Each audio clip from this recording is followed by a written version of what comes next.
Lately, I've been trying to send you stories every day, but I feel like a large number of people who have signed up almost never come back to listen to the stories. I don't know where that is.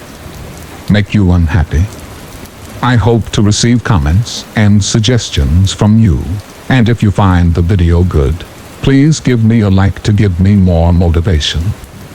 For those who have not yet subscribed, don't forget to click the subscribe button and press notification bell to wait for the next story. Now let's get into the story. Story 1.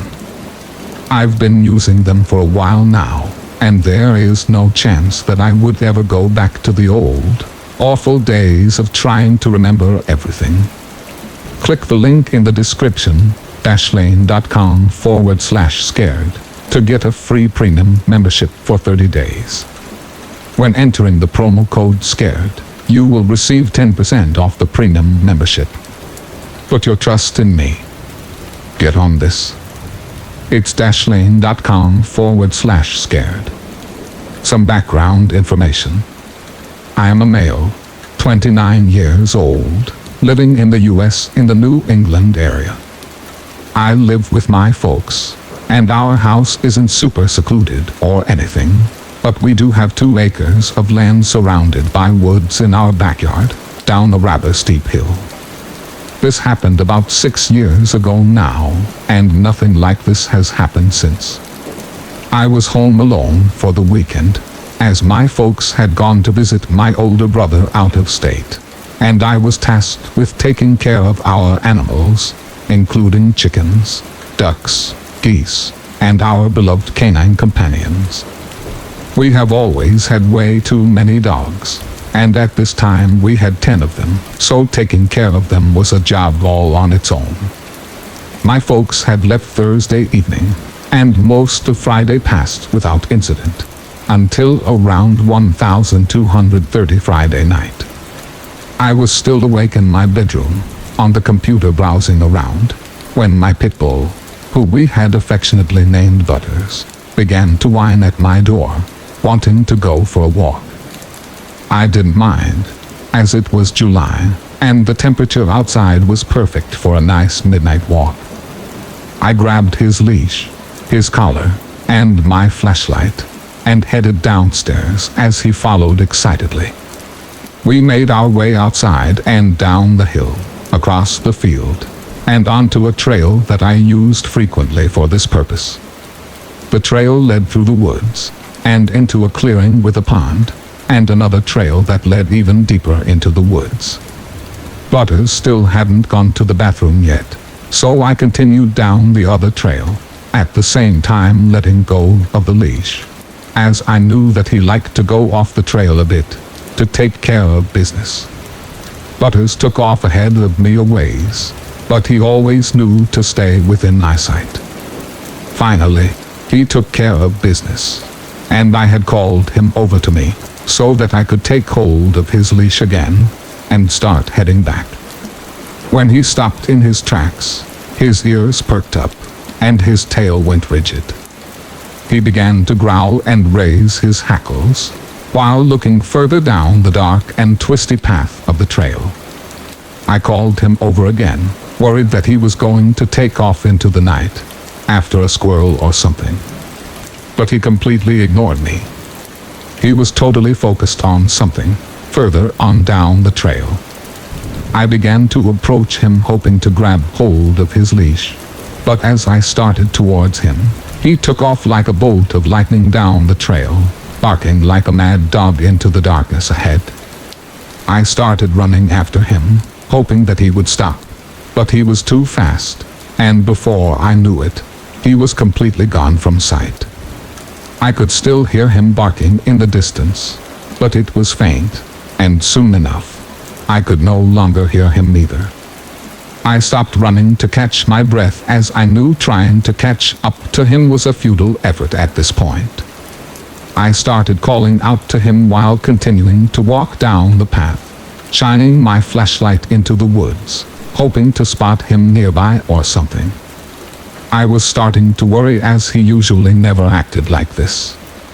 I mean, sure, He had run off on the walk before, but had always come right back when called.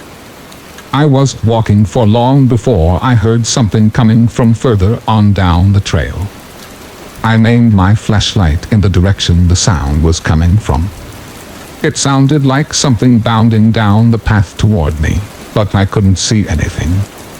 Suddenly, Butters came flying out of the woods and down the path toward me.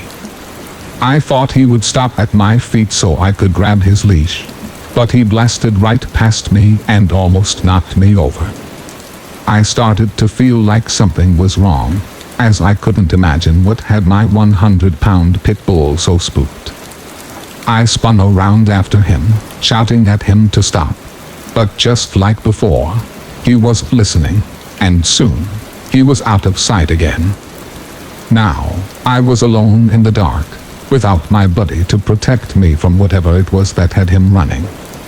At least he was headed towards the house this time. I hoped that he would come back at some point so that I wouldn't have to walk the trail alone, but I didn't hear him at all. In fact, it was eerily quiet. No crickets chirping. Just an ominous quiet. Needless to say, I wanted to get out of there as soon as possible. As I made my way onward, I spotted something in the darkness ahead of me. I couldn't tell what it was exactly. I called out to Butters, hoping it was him, but whatever it was, it didn't react to me at all. I felt very uneasy all of a sudden, as a chill shot down my spine, and a cold sweat began to form all over my body. I moved closer, hoping to be able to see it more clearly, as I slowly raised my flashlight towards it, the light gradually revealing the path ahead, until I could see the boots of someone standing on the trail. I jerked the light upwards to reveal a man standing there, facing me. This guy was huge, built like a brick wall, and very tall.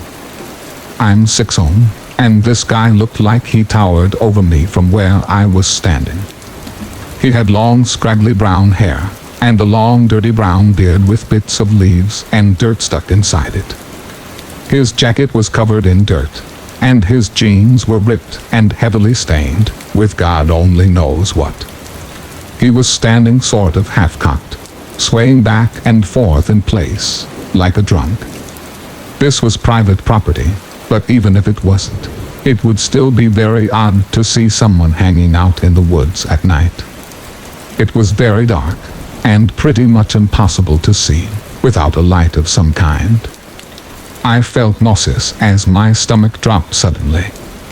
My knees felt weak, and I thought about running, but whoever this man was, he was standing between me and the way back home.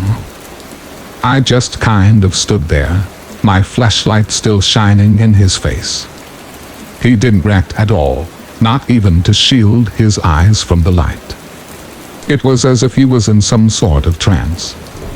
I don't even think he was aware of my presence at all, until I called out to him. Just a simple, "Hey, are you all?" I didn't even have time to finish what I was saying. The sound of my voice seemed to break him out of his trance, and to my surprise and absolute terror, he began sprinting towards me, screaming like a madman. I stumbled backwards, and almost fell over as I turned around to run back down the path, his boots stomping on the ground, his mad screaming approaching fast. He was absolutely crazed, like a rabid animal, and he chased me down the trail, further and further away from home. I was panicked at this point. My heart was pounding in my chest, as adrenaline coursed through my veins. I was scared, real scared, as I couldn't imagine what this man was going to do to me, if he caught me. I know I couldn't keep running in this direction, as the trail eventually peters out, and sort of dissolves into the woods after a certain point. I thought maybe I could lose him if I turned off my light, and hopped off the trail to hide, and let him pass. The man had stopped screaming, and I dared to steal a quick glance behind me. I could see that the man was still keeping pace with me. I shut off my light and pushed myself as hard as I could, hoping to gain a bit more distance between us. The path turned ahead, and I thought if I could get around that corner and hide before he caught up, I might be okay. I had never run so hard and so fast in all of my life, and it was beginning to take its toll on my lungs. I had asthma, and it was getting harder to breathe. When I felt like I had got far enough ahead of him, I jumped off the trail and hid behind a large pine tree, just at the outside edge of the path. I pressed myself up against the tree and tried to quiet my heavy breathing as much as I could. It wasn't long before this crazy bastard came bounding around the corner. He was a lot closer than I had thought, and I hoped that he hadn't seen me turn off the trail to hide. He stopped about 5 feet away from my hiding place and began searching around for me. I really didn't want this guy to find me, but I was too afraid to move. He started shouting incoherently and violently thrashing about the brush just a few feet away from me. I had to get him away from me. I slowly bent down against the tree and felt around on the ground for a rock or a stick, anything that I could throw to distract him. Luckily, my hands found a good-sized stone, and I took hold of it and waited for a break in the noise he was making. I wanted to be sure that he would hear it when I threw it. In between the sounds of his thrashing and growling, I tossed the stone away from me and across the trail. It smacked into a tree across the way and fell to the forest floor with a thud. The crazy man stood upright and took off in the direction of the sound, still thrashing around violently and shouting gibberish. I wasted no time and quickly but carefully made my way back onto the trail and took off sprinting towards home. I kept my flashlight on, as I was scared I might trip over something. I wasn't running for long, when to my horror, I heard the maddening screams of the madman chasing behind me yet again. I was tired, and still pretty out of breath from earlier, but the man hadn't slowed at all. If anything, he was even faster than before. I was giving it my all, but I could tell he was gaining on me fast. I had made it to the clearing, past the pond, and onto the small trail that led to my backyard. I practically launched myself down the trail. I could see the light from my house at the top of the hill. The man was laughing as he chased close behind. I blasted out of the trail and into my yard, quickly making my way across the field. I got halfway up the hill when I realized I couldn't hear the man anymore. I stole a quick look behind me and stopped in surprise. The man was no longer chasing me. He had stopped at the entrance to the trail and was just standing there, looking at me. I shined my light at him, and he gave me the creepiest smile and wave that I've ever seen, as if we had been playing some kind of game that he had lost. And then, he simply turned around and walked back into the woods. I made it back to the house to find Butters waiting at the door, like nothing had ever happened, wagging his tail, excited to see me. I rushed inside to call the cops, and they sent a couple officers over. I described the man to them, and they searched around the area, but didn't find anything. Thankfully though, they stayed and patrolled the neighborhood for the rest of the night, and that made me feel pretty safe. I don't really know what more they could have done in the dark anyway. I couldn't stay mad at Butters for bailing on me. I was just too happy and relieved that we were both home and safe. I never expected anything like that to happen so close to home and on our private property. From that point on, I never went for any midnight walks without a knife and some pepper spray. Story 2. I work in a well-known nursing home in Australia, which has branches all over the country. The facility I work in is the largest one, and has a lot of residents, all with many different backstories. Some are love stories, some are war stories, but some can be horrific, and this one stands out from all the rest. I was working a morning shift which began at 6:30 am, and I was delighted to see that I was in one of my favorite wings of the facility. I love my job and my residents, so I always engage with them and have a great rapport with pretty much all of them. When I got to my floor, I began getting the residents out to the dining room for breakfast with the other nurses, and I was sad to see that one of the residents I enjoyed talking to had passed away, and in her room was a new lady. After my moment of sadness, I looked forward to getting to know this new lady. So breakfast began, and the nurse in charge of the dining room asked me to feed the new lady I saw earlier. I was happy too, because I could have a good chat with her over breakfast. Before I went over to her, my colleague said, "She can talk, but she's very quiet." I guess he mentioned that because he knew I enjoyed talking to the residents. So I go and sit with her in the lounge where she was watching the morning news on TV peacefully. I introduced myself and explained that I was going to feed her this morning. She nodded, so I sat down and got to work. My colleague was right, she was very quiet. I worked with that, not pushing for conversation, just letting her do her own thing. Then, a news report about Ivan Milat, a notorious serial killer, came on the TV, and I noticed she perked up a little.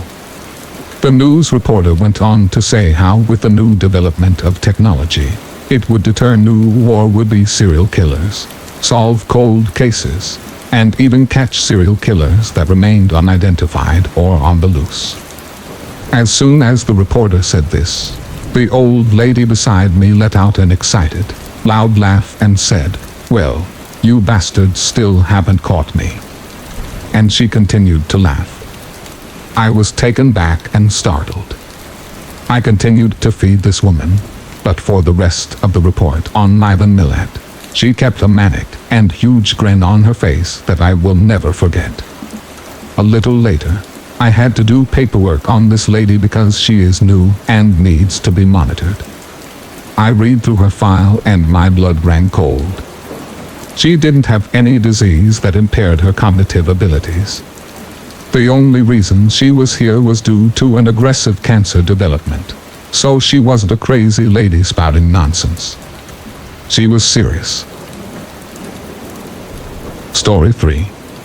I am currently in my late 20s, but at the time of these events, my 8th grade school year had just ended.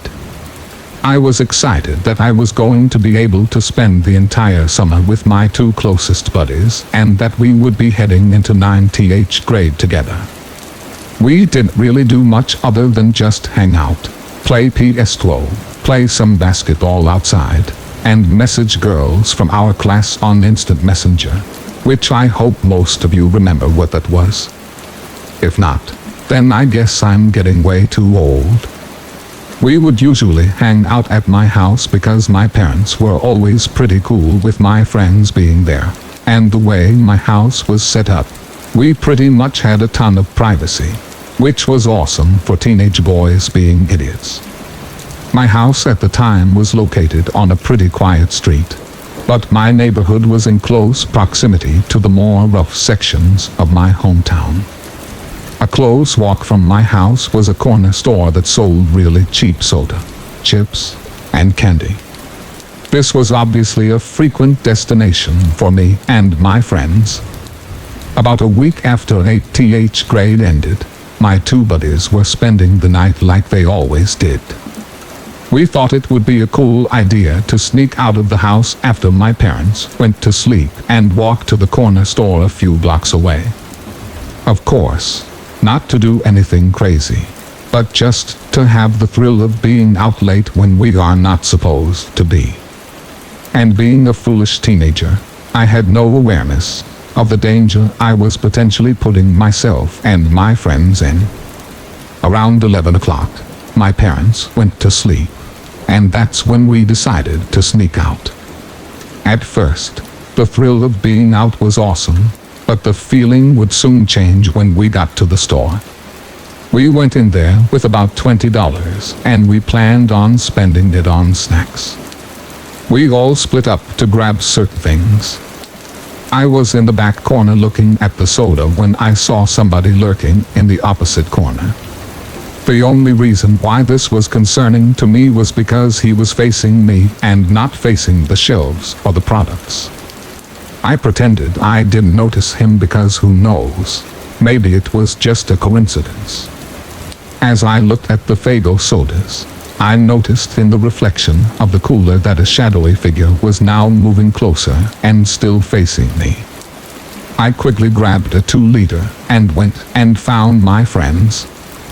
I darted away, and when I looked back, the figure was standing right where I had been just a moment ago and still facing me. I was freaked out but didn't want to let my friends know that I was. I also want to add that there was nobody else in the store other than us, the cashier and whoever this person was. We grabbed our stuff and cashed out. I was trying to be quick about it, but my friends were being stupid and loud, perhaps trying to show off, but honestly, I was just freaking out. We started walking back the several blocks home. I was moving pretty good, and finally my friends stopped and asked what my problem was. I told them what had happened, and they seemed pretty rattled as well. We continued moving quickly. My house was maybe only 100 feet away at this point when we noticed that the person from the store was now rushing full speed up the hill towards us. We bolted and ran as fast as we could. Lucky for us, the lunatic was still quite a ways away. That's when I finally gave in to logic and woke my parents, who immediately called the authorities. I tried yelling through the door that we called the cops, and the person didn't seem to respond. He just kept trying to open the door and continued banging on it.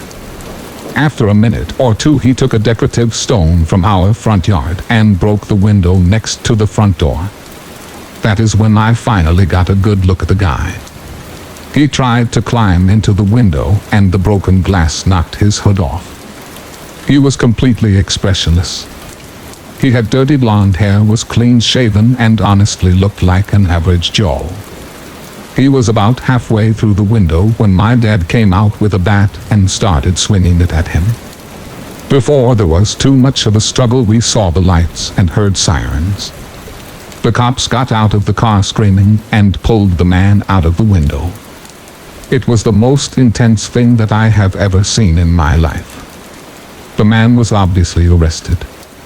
Apparently, he had no criminal history and no history of drugs or alcohol. When questioned by the cops, he said, "Honestly, I was bored and I just felt like being evil." We had no idea what his intentions were, but just felt incredibly lucky that we somehow came out of that event physically unharmed. Mentally, I still think about that night over a decade later. I used to stay up for hours thinking if we weren't that far ahead of him, he could have caught up to us and possibly hurt us. I also used to stay up for hours and fear that he would show up at my house again when I least expected it. It just goes to show you that even the most harmless decision can sometimes lead to consequences you regret the most. Story 4. This is a short story that happened to me several years ago but still affects me to this day. Now, objectively speaking, this may not be very scary for others, but the image is burned into my mind, and it is something that I don't think I will ever forget. School had just ended 3 weeks prior, and my friend and I were just hanging out enjoying a surpassingly beautiful summer night. I live in a very quiet little town. There really isn't much commotion or really much of anything that goes on. We have one main school and our graduating class is tiny compared to most. Around midnight we were pretty sick of playing games and wanted to do something different. He suggested walking around outside on a beautiful clear summer night. Without much hesitation, I agreed. It was after midnight in a quiet town. I figured not much could go wrong. My parents were asleep, but they trusted me, so sneaking out just to walk probably wouldn't have been a huge issue. We ended up staying out for a couple of hours. We talked about movies, wrestling, and what our plans for the rest of summer would be. Up to this point, it had actually been one of my favorite nights in a long time. Just to be able to enjoy the nice breeze, the moonlight, and have some good old-fashioned conversation. We were already on our way back home and were probably only about 5 minutes from my house. We were walking down a very low-lit street. On the right side were some old houses where 95% of the lights were off, and on our left was just trees. My friend pointed out as we were walking that the way one of the lights were hitting the trees, it looked like a person. We laughed at first, but were kind of amazed at how much it really did look like a person. But after a moment the laughter faded as we realized that maybe this wasn't just a shadow. So like the fools that we were, we decided to explore, and I pulled back a few branches and saw there was actually a woman standing there. She had a huge disturbing smile on her face. She was old, probably in her 70s, I would guess. She was dressed normally and had lots of nice jewelry on. She looked how my grandma would dress for holiday parties, but the scariest part was she was just standing there like a statue, smiling at us. For a moment we just stood there in shock, and within a split second her smile vanished, and she jumped out and made a huge grunt and screamed. We ran as fast as we could back to the house. To my knowledge, she didn't follow us or anything. I know most people may not find this particularly scary, but in the middle of the night, when you find a creepy old lady hiding in the trees, it rattles you a bit. Nothing else of note came from this incident, but as I mentioned previously, I'll never be able to get the image of her smiling and then suddenly screaming out of my head. Story 5. If you're like me, staying home alone every day in the summer can become a drag. I've always been someone who needs to stay busy all the time. I don't like being alone and like to always be active. Last year, after finishing my freshman year of college, I decided to take a summer job to make some extra cash. I worked for a landscaping company. The owner of the company agreed to pay me under the table based on the different jobs that we did. For the first few weeks it was great. I was getting super tan and jacked from all the lifting. The first 3 weeks he paid me, and I was getting paid quite well. But by the time we got to the 4th week is when things started to get weird. He usually paid me on Friday but didn't pay me this week.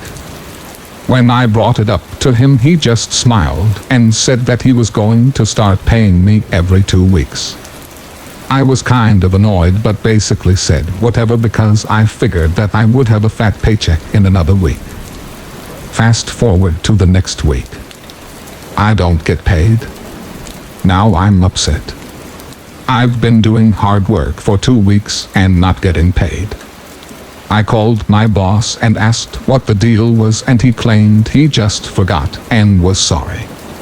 I shrugged it off and said whatever, that it was fine. We agreed to meet on Saturday for the payment. I went to the spot that he told me to meet him at, and he handed me an envelope. I took it and told him I would see him on Monday. When I opened the envelope, it was pay for 1 week. I called him furious, but he insisted that he paid me the previous week.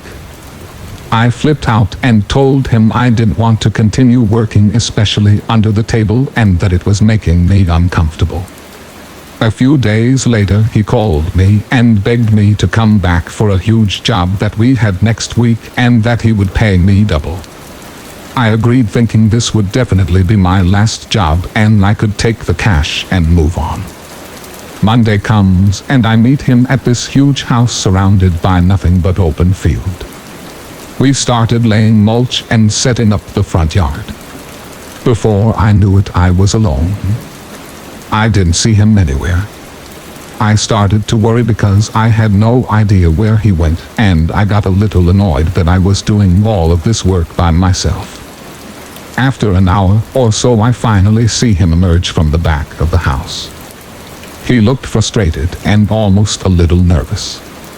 He came up to me and in a very soft voice he said, "Can you go see if you can get the water turned on in the basement?" I tried and I couldn't get it. Please. It was a weird request, but I honestly wanted to get out of the heat for a second, so I accepted. Once in the basement, I found the water hookup in a matter of seconds, but what I noticed right away was that the water was already on. I turned around quickly, and that's when I saw my boss and a skinny woman standing behind me. He had his hands out facing me, and she had one hand behind her back, almost as if she was concealing something. Before I could speak, he said, "You shouldn't have come down here, and just so you know, I am sorry." Thinking quick on my feet, I kicked him in his ankle and ran right through this skinny woman. I got to my car and drove away and called the police. The worst part about all of this was that there was literally nothing they could do because I was working under the table and there was no records of this man's company, even though I had seen one of his trucks with the logo on it. Fortunately for me, this guy didn't know where I lived. It almost seemed like the company was a scam from the start, but I'm not sure what his intentions with me ever were. I know there is a lot I could have done differently, but this is easily the weirdest and scariest experience of my life. Was this psycho really going to try to hurt me over a week or so of pay? Either way, I hope I never run into that landscaping psychopath again. Story 6. Summer break is an awesome time to kick back, relax, and even enjoy some traveling. Unfortunately for me, my summer break did not consist of vacationing or kicking back. My old roommate Dave was going on vacation with his fiancée, and he asked me to take care of his golden retriever Millard. Always trying to make a quick buck, I quickly accepted. I planned on staying overnight with Millard while Dave was gone for a couple nights. Feeling lonely, I asked some of my friends to come over and hang out for a while. We sat outside, ate some wings, and just hung out for a couple hours. I had to work at 6:30 in the morning, so I kicked them out at around 11 and decided to get ready for bed. I put on the TV and made myself comfortable on the living room couch. I started to doze off instantly, and while I was going in and out, I heard the doorbell ring.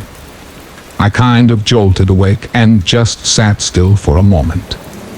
I thought perhaps maybe it was the TV, and maybe I just woke myself up thinking it was the doorbell. That was quickly proven false when the doorbell rang again. My heart was practically jumping out of my chest. I grabbed my watch and saw that it was 1147 p.m. Who the hell would be at the door at this hour of the night? I slowly approached the door as the bell rang again for the third time. It was a shady-looking guy with a backwards cap on. He had a big brown bag in his hand. I opened the front door while still keeping the chain on and didn't open the screen door, and I asked what he wanted. In a very soft and unconvincing voice, he said, "Hi, I have your food delivery."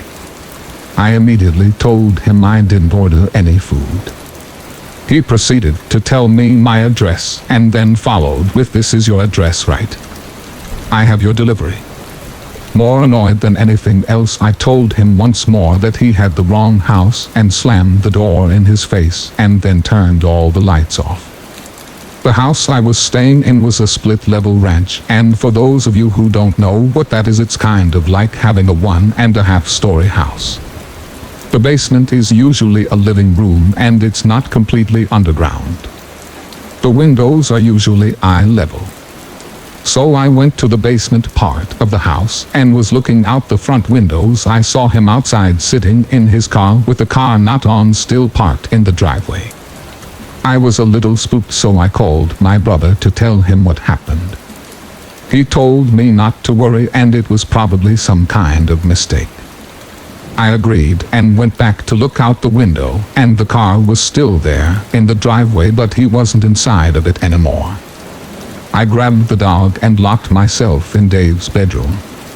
She barked and growled all night long, not sure if it was because she could hear things or because she was stuck in the room.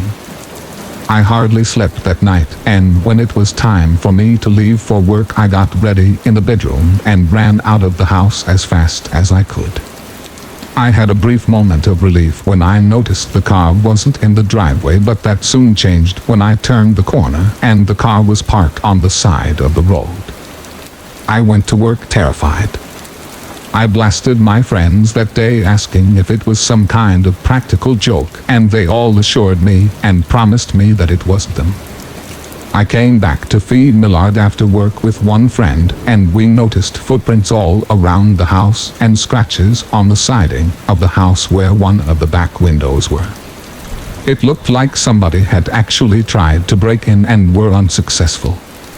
In hindsight, I realized I should have got the license plate number, but I just thought maybe I was being paranoid. I could have also asked what company they represented so I could call to see if it was a real order or not. When Dave returned, I brought this up to him and he said he'd never had a similar experience. Maybe it was a fluke. Maybe the delivery person was pissed that they got pranked and were now stuck with the bill. Or maybe I could have been in real danger. Either way, this is one summer night I still bring up to my friends when they want to hear a scary story. Story 7. Being single sucks on Valentine's Day. It sucks even harder when you work in an expensive fine dining establishment on the edge of Boston Common, bussing the tables of happy doting couples who are fawning over extravagantly plated dishes. You try to ignore their little displays of affection, focusing on your work instead of being consumed by feelings of jealousy and disdain. Don't get me wrong, number 9 Park is a great place to work. The tips are killer, but it's still utterly depressing. So in the run-up to this past Valentine's Day, I made myself a little Tinder account complete with a witty description and a few choice photos. At first, swiping through endless faces was almost as soul-destroying as working a Valentine's shift. Almost every profile either smacked of desperation or dripped with vapid arrogance. But I soon found myself matching with a couple of attractive local girls as well as a few out-of-towners studying at Boston University. One girl in particular was simply stunning. Her arms were covered in nautical tattoos, intricately colored octopi, and jellyfish, while captivating hazel eyes shined almost as bright as her dyed orange hair. Marie, 27, her profile read, "Be my Valentine now." As a lot of you may know, you have to have a pretty thick skin to use Tinder. Slowly but surely my matches' replies dropped off as their interest waned. Some even laughed and unmatched me when I said I wouldn't be able to make a Valentine's Day date until after 10:30 p.m. when my shift finished. But Marie never ever failed to reply. Sometimes within seconds of me sending a message. Granted, her responses tended to be monosyllabic, almost shy, but she was seriously enthusiastic about the idea of getting together. She said she got lonely on Valentine's Day, and she needed me to be there for her on that night. Sure, it was unusual for me to get such attention, but as I said, it sucks being single on Valentine's Day. I met her after work at a little late-night place in Chinatown. The kind of stereotypical Asian place adorned with outdated chinoiserie among a sea of red velvet. She said she liked the garlic noodles there, so I figured it would be a surefire way of getting her back to my place afterward. Marie was even more beautiful in person, albeit with a melancholy look about her as she sat alone at a small table for two waiting for my arrival. I opened up with an apology, hoping she hadn't been waiting too long. It turned out she was just as shy in real life as she was online. She barely spoke, and when she did, it was just the odd word. I reminded myself that it wasn't exactly charisma that I was looking for, that it didn't matter how shy she was right now, just that I could get her back to my place after a few drinks. We ate in silence, which didn't bother me too much since I was absolutely famished from a long, tiring shift. Occasionally, I would catch her staring at me, her expression blank and emotionless. Any other time I might have considered it creepy. But let's just say I wasn't quite thinking straight thanks to the prospect of getting laid for the first time in a while. Once we finished, I paid the bill, tipping the Chinese waiter generously. On previous dates, I had always tried to impress the girl in question with a generous tip. Usually they're pretty impressed by the gesture, associating it with kindness and thoughtfulness. But Marie didn't even react. She just kept staring at me across the table, her gaze unflinching even as the waiter reached across the table in front of her. We were walking along Boston Common, back towards my apartment, when she finally spoke up. She asked me if I knew the story of Saint Valentine, the patron saint who the festival is named after. I remember shaking my head, only too happy to listen to her now that her shyness seemed to have abated. Quietly, in a voice barely above a whisper, she explained that Saint Valentine was executed by the Roman Emperor Claudius for marrying Christian couples in secret on the outskirts of Rome. I actually thought that was kind of romantic at the time. I tried to lighten the mood by mentioning just that. But she didn't react. She just carried on with the story. She grew a little more animated as she explained that once Claudius had heard rumors that Christian converts were festering in the city's suburbs. He ordered them to be hunted down and punished for their heresy. Praetorian guardsmen, the most loyal of the emperor's soldiers, scoured the city for Christians, horrifically torturing prisoners to extract extensive confessions. One such confession led to the home of a man named Valentine who, when tortured himself, revealed that not only had he pledged fealty to one true God, but that he was sanctifying marriages of local couples in the name of Christ. Enraged, the Praetorians dragged Valentine into a local square before summoning the townspeople to witness the execution. It was messy, violent, truly horrifying to watch. The imperial soldier's sword was blunt, an almost ceremonial addition to his uniform. It reportedly took a long time for the soldier to hack off the head of the confessed Christian priest. After he was beheaded, Saint Valentine ascended to heaven as a blessed martyr, entered the gates of paradise with his own bloody head cradled delicately in his hands, kneeling before the gilded throne. Saint Valentine presented Christ with his own severed head, a symbol of the pure love and devotion that led to his martyrdom. I was impressed. I had no idea that such a brutal story was behind the holiday. I remember turning to ask her how she knew such a thing, but I was met with a gaze that sent a chill through me. She then told me that she had always wondered what it would be like to be the recipient of that kind of love and devotion. The kind that could lead someone to see their own death as little more than an act of loyalty and worship in service of someone they truly loved. It was about this point that I began to actually feel unsafe around Marie. I have since had friends tell me that I shouldn't have been such a wimp, that girls that are a little crazy tend to be the best in the bedroom, but they can't understand the sense of imminent danger I felt, as Marie's hazel eyes were fixed unblinkingly on mine. We carried on walking as I racked my brain for an excuse to get home alone, and I eventually settled on something involving having to be up early for work. I knew the lie didn't work. She didn't say a word to me as I flagged down a cab and helped her into it. I told her I would call her, but it was like she could smell the untruth. like this had happened countless times before, and she could recognize the pattern. But it didn't end there. She's been following me for weeks. I made a complaint to Boston PD, but the officer taking the report was practically laughing as he wrote it out. No one believes that this girl could be dangerous. But can you imagine how terrified I am when I walk out of my apartment building and see a stuffed animal sitting on the porch? A teddy bear with its head sawn off, jagged fluff dropping from its severed head as it sits delicately in the bear's hands. A lone Valentine's Day card sat next to the decapitated teddy bear, a message written in some dried, dark red fluid. As I opened the card, I began to feel the intense, metaphysical sensation of being watched from somewhere. Be my Valentine, it read. Story 8. A little backstory before I jump into this. I'm a 23-year-old male, and this was my first apartment. It's actually a duplex, but the neighbors on the backside seem nice, and nobody in the community ever had any issues with them.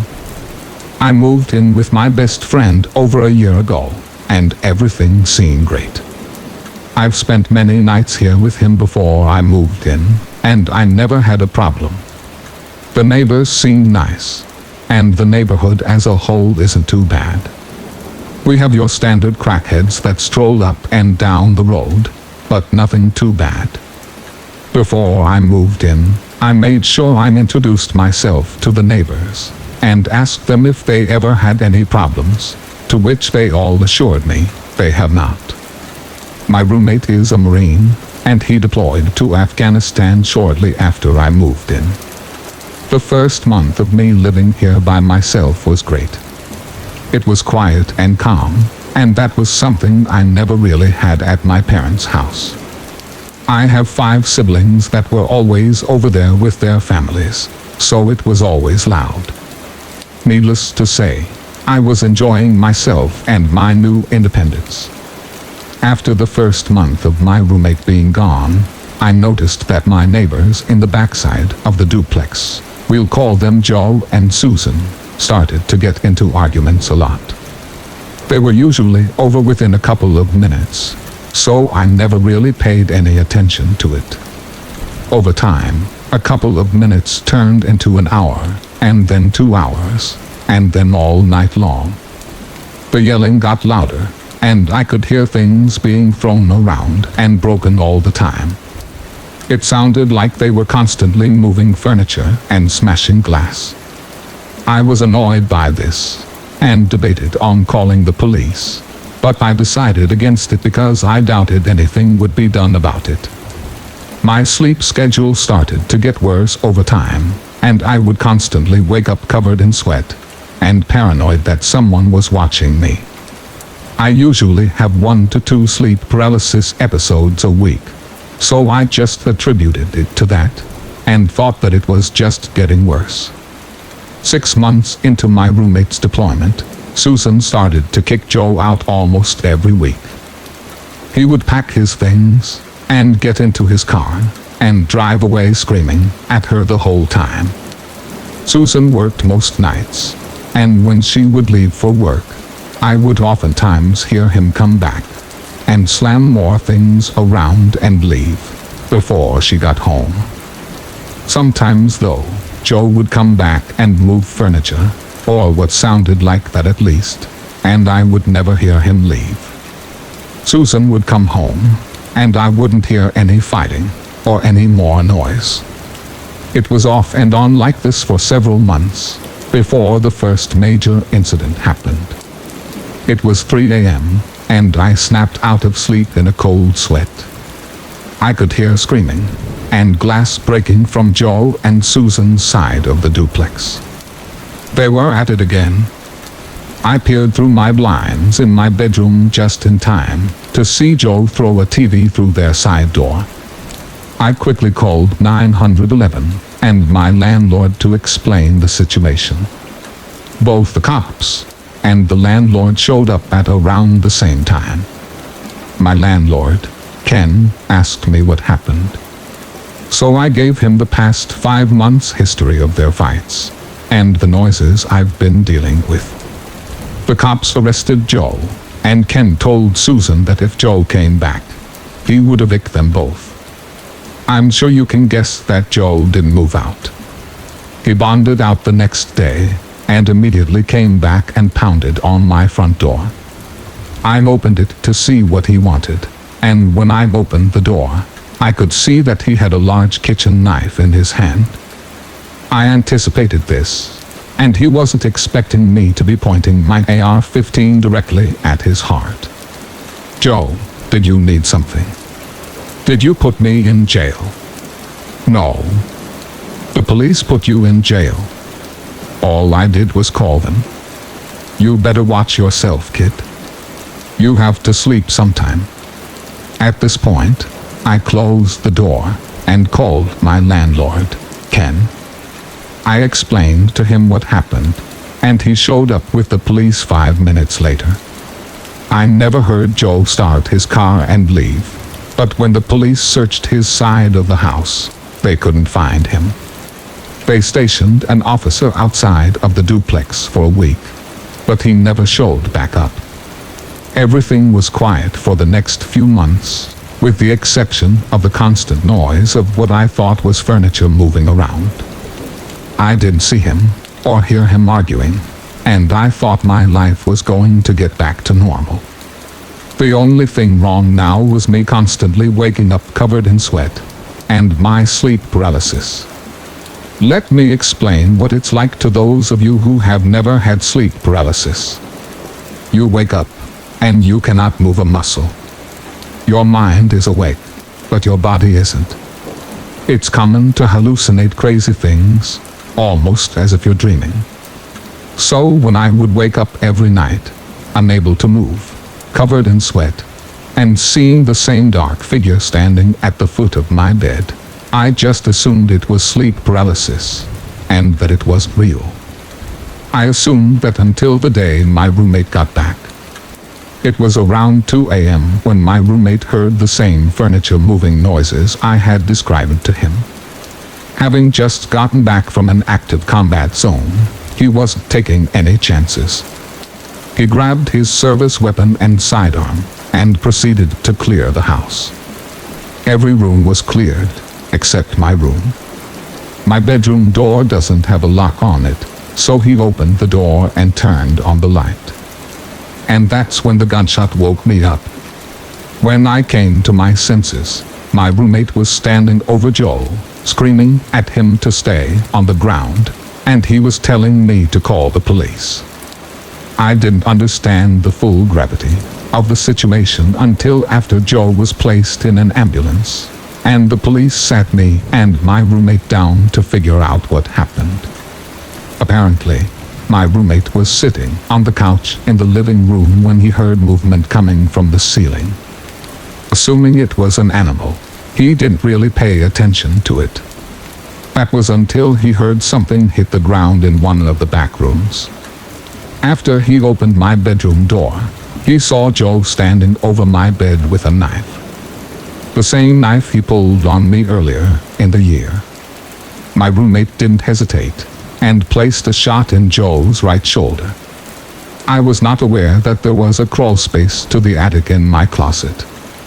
When the police crawled up there, my blood ran ice cold. I could hear it. What I thought was moving furniture was actually Joe in the attic, crawling to my side of the duplex. Apparently, that's where he hid when his wife would kick him out, and I would never actually see him leave. That's where he hid when the police were looking for him. And then it occurred to me that I was having the same hallucination of a man at the foot of my bed almost every single night.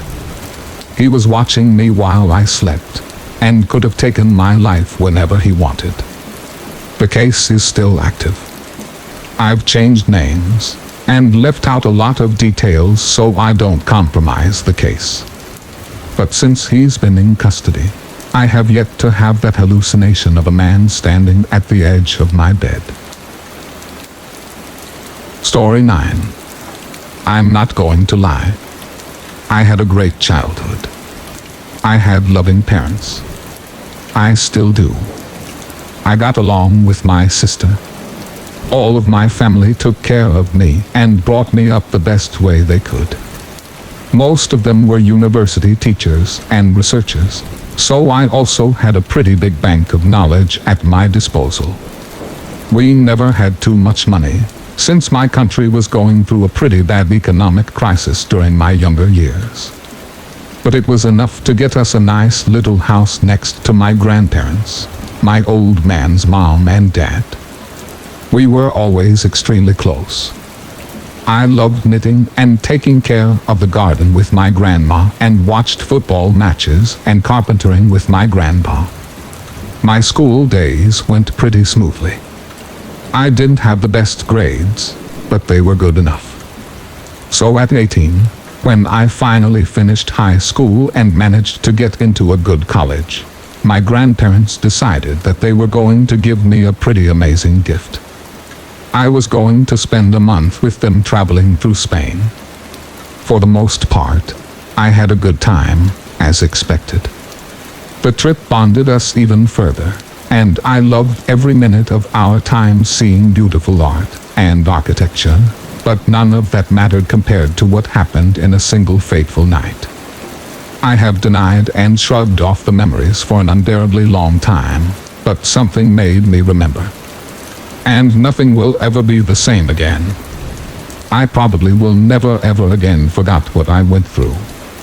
No matter how hard I try to block them out of my life again, the memories will consume me. This is why I must tell my story before it is lost forever. It all started during the third week of the trip. We had already visited Madrid, Segovia, and Toledo.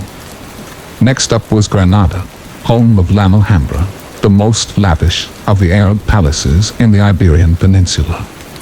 It had been the final bastion of resistance of the last Moorish king, where he spent the final days of his reign, a fairytale town. Too bad it was filled to the last inch with tourists. We were standing at a hotel called Leonardo. I remember that we arrived at night, about 8 p.m., for a 4-hour-long train trip. The lobby was pretty nicely decorated and shiny, and the staff was nice, so we weren't expecting in the least bit what we were going to find upstairs. It was a pretty tall building for Granada on standards. We were staying in the second to last floor, the 10th, if I remember correctly. This meant that we had a good view of the whole city, and that was pretty much the only good thing about the place. The corridor leading to our room was old and musty, covered in a pink and peach-striped wallpaper that had suffered a few decades of constant humidity, probably from a leaking pipe. It had a low ceiling with a long row of dim lights, and a carpeted floor with a grayish hue to it that had probably once been beige. The room itself wasn't too different, with the added discomfort of an old bathroom, stained bed sheets, and an old springy mattress that could have been at least twice my age. Nothing like what we had seen in the pictures. Nonetheless, we were more interested in the city itself than the boring old hotel, so we unpacked as quickly as we could and went out for a nocturnal bite and a short walk. Before going out, though, we complained to one of the receptionists about the state of our room. He politely explained that this particular hotel had passed through several owners and hotel chains, like an old hand-me-down that no one really wanted, but accepted anyway. Apparently, the owners had only bothered to refurbish the lobby and left the rest of the building just as they found it. Fair enough. The hotel staff had nothing to do with the owner's carelessness. Plus, we had already paid for our stay and did not have the time nor the will to find another place. So we had our supper, got the feel of the town, and came back at about 11. The first night was surprisingly not bad. We were completely exhausted from the long train ride and wanted nothing more than to get our fair share of sleep. And that we did. I woke up after a dreamless night. I hadn't even noticed the hardness of the old mattress. I felt great. It all started when we were getting ready to leave our room that morning. It was 9:10 when we heard a lone knocking on the door, and then there came the voice. Cleaning service. It was an old lady's voice with a deep Spanish accent. I opened the door and let her in. I gazed at her while she greeted us with a good morning in barely understandable English. She was a very peculiar old woman. Her wrinkled skin was rather pale, but it was covered in brown stains from years of exposure to the sun. Her hands looked rugged and calloused, roughened by years of hard work. She had deep, teary green eyes that contrasted with her silky black mane. I couldn't help but stare at it. Her hair looked so soft that it could have belonged to a 10-year-old. Only the odd gray hair gave it away. We finished grabbing our things and were about to get out, when I suddenly remembered that I'd forgotten to grab my wallet. I told my grandparents to meet me downstairs and went back to my room. Quickly, I searched for the wallet on the nightstand, but it wasn't there. I was reaching under the bed when suddenly the woman said, "Don't worry. I already picked it up." She reached out her hand. I thanked her and took the wallet. And as I did, our skin touched. Her skin felt damp and cold. Too cold. For an instant, it felt as if the body had been filled up with melted ice. A sudden urge to get the old lady out of my sight as fast as possible grew inside me. So I quickly said goodbye and practically ran out of the room. But as I was closing the door, I felt the coldness grow inside me once again and turned around. The cleaning lady was staring directly into my eyes, smiling a knowing smile. Her smile said that she was in on the joke and I was not. I slammed the door shut. For the rest of the day, I had the old woman in the back of my mind. Every time I zoned out, I would remember that seemingly unexplained coldness I had felt deep in my bones. To my great satisfaction, though, I still managed to have a good time. I had managed to convince myself of the irrationality of being scared by a simple old lady. I was such a wuss. But by the time we returned to the hotel that night, I was crossing my fingers in hopes that I wouldn't have to see that woman ever again. My grandparents decided that they were going to stay at the 24-hour lobby bar for a while to grab some tea.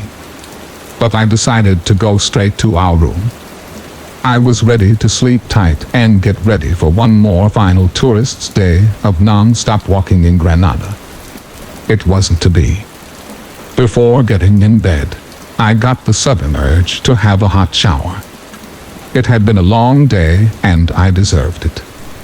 It was a long shower. While the water flowed through my hair, I thought about how happy the three of us were and of all the pictures and postcards we were going to bring back home. But then the clean lady came into my mind once again and I started to get anxious. Why hadn't my grandparents come up yet? I was about to grab a towel and get out when I heard a loud bang. The lights suddenly went out and the water got cold. A power failure. Oh well. I should have expected it from a building in such bad conditions. Naked, wet, and in the dark. I blindly reached for my phone and turned on my flashlight. It was exactly 12 o'clock. Why hadn't my grandparents come back? I wrapped the towel around my waist and reached for the door handle while holding my phone in the other hand. The door didn't budge. I tried harder, but nothing happened. The door was stuck. What terrible timing.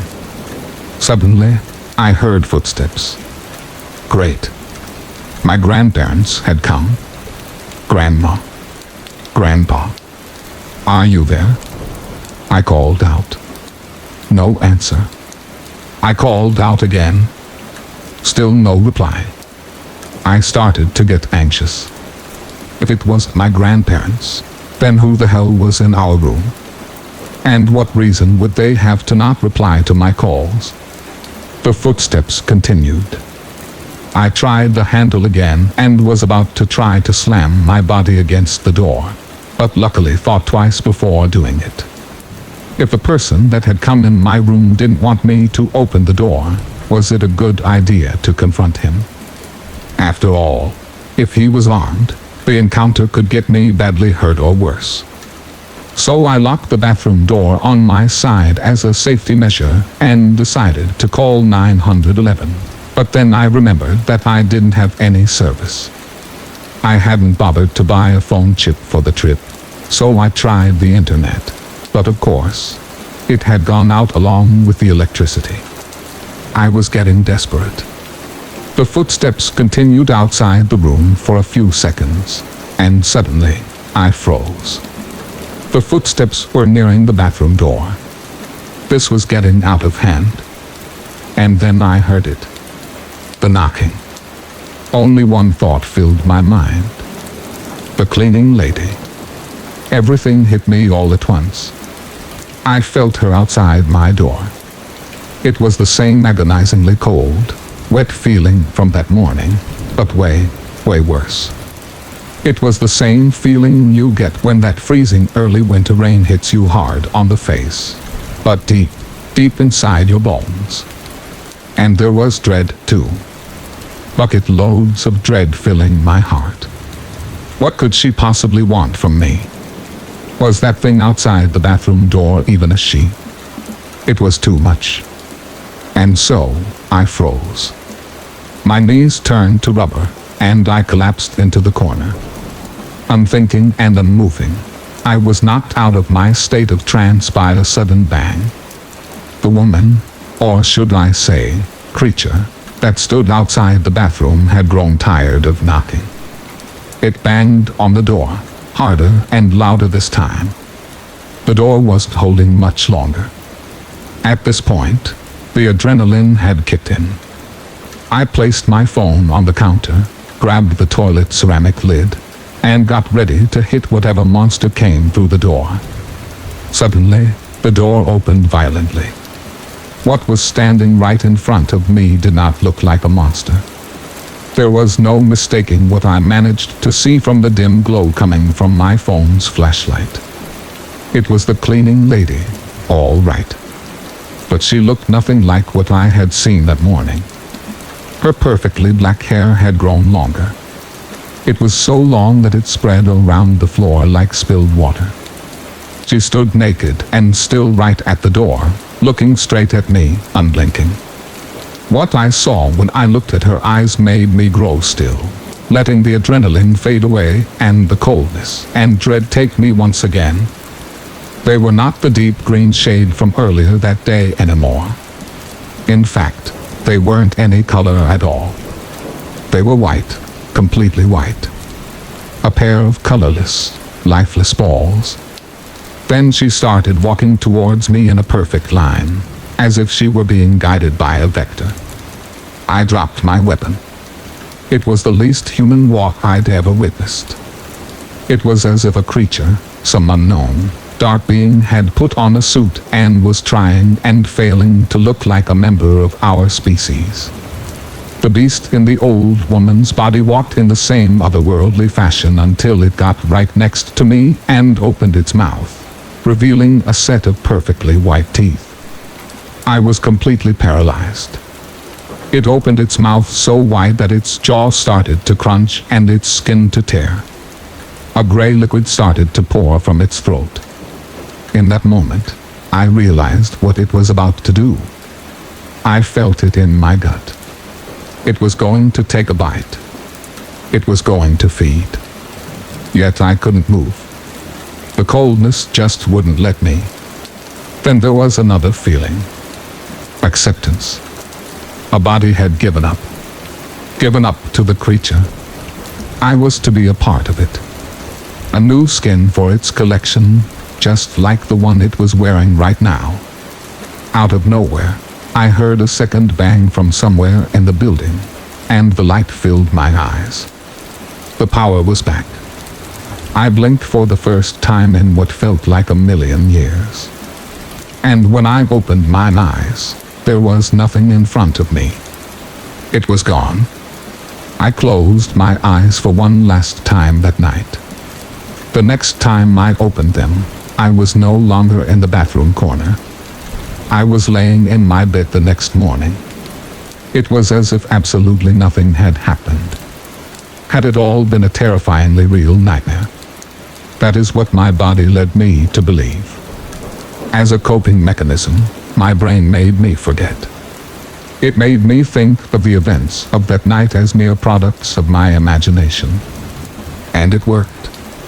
The rest of the trip went by just as expected. I came home just as expected, and continued on with my life just as expected. This was 4 years ago. Every time I came close to thinking about the events of that dreadful night, a cerebral mist clouded my memory. 2 days ago, something clicked. Something that made everything come back to me. It was as if a ticking time bomb had been planted that night in my brain, just waiting for the right time to explode. One night, out of nowhere, I started to dream. My first dream was a perfect recollection of that terrible night ending just seconds before I succumbed to the creature. Ever since, I have been blanking out several times a week, losing track of time, and forgetting whole parts of my day. Spans of several hours have been getting blurry. But the worst part of my day is nighttime, when everything comes back to me. A dream of coldness, of death. Sometimes I can see people. Scared people. A dark being always closing in on them. But they can't move. Can't run. The cold won't let them. I never got to see the end of those nightmares. Not that I needed to. I have considered several times visiting a psychiatrist, but I don't think it'll do any good. And I'm pretty sure I know why, even if I don't want to say or think it. I have since come to terms with my fate, and the inevitability of the truth, so I'll tell it to you as a final goodbye. I think that night in Granada, I might not have escaped the monster after all. Story 10. Only several people know about what happened with Blueberry. I've never told all of the confusing bits and pieces strung together properly. And it took me 2 weeks to compile this. I'm going to start by sharing memories and details that I had filed away extra well, and they've all started flooding back. Sophomore year in high school is when all of this started. That would be 2003. His real name was Michael D. But he was called Blueberry by our circle of friends. I have long forgotten the story behind the moniker, but I imagine that it was selected mostly to distinguish from the many other Michaels around. He was tall, gawky, acne-afflicted, and a junior who had a hands-in-pockets angry walk, a deep dimple in the middle of his chin, and an absolutely unintelligible manner of speaking. Unintelligible to the point where his secondary nickname was Michael Mumble. I don't remember anything particular about that meeting. Really, just a few passing words, and a mutual friend stepping in to wave an introductory hand back and forth while repeating our names to one another in quick bursts, like a squeeze on a rifle. I was a spunky 15-year-old, discovering a whole new diverse world out there. And in retrospect, I see how my giddy novice left a door wide open for Blueberry to step through. He would talk, well, mumble, to me before first period. I struggled to understand what he said behind his tight lips that hardly ever moved. So our interactions were usually brief, and consisted mostly of me smiling brightly and nodding along before politely excusing myself. I often picked up on his awkward anger and aggression, stuffed so deep into his snug 6-foot frame. All teenagers are angry. Hell, even spunky me had my moody sprees. But Blueberry's anger was different. It was a warped, twisted, stubborn, narcissistic, permeating, calm, autistic kind of anger.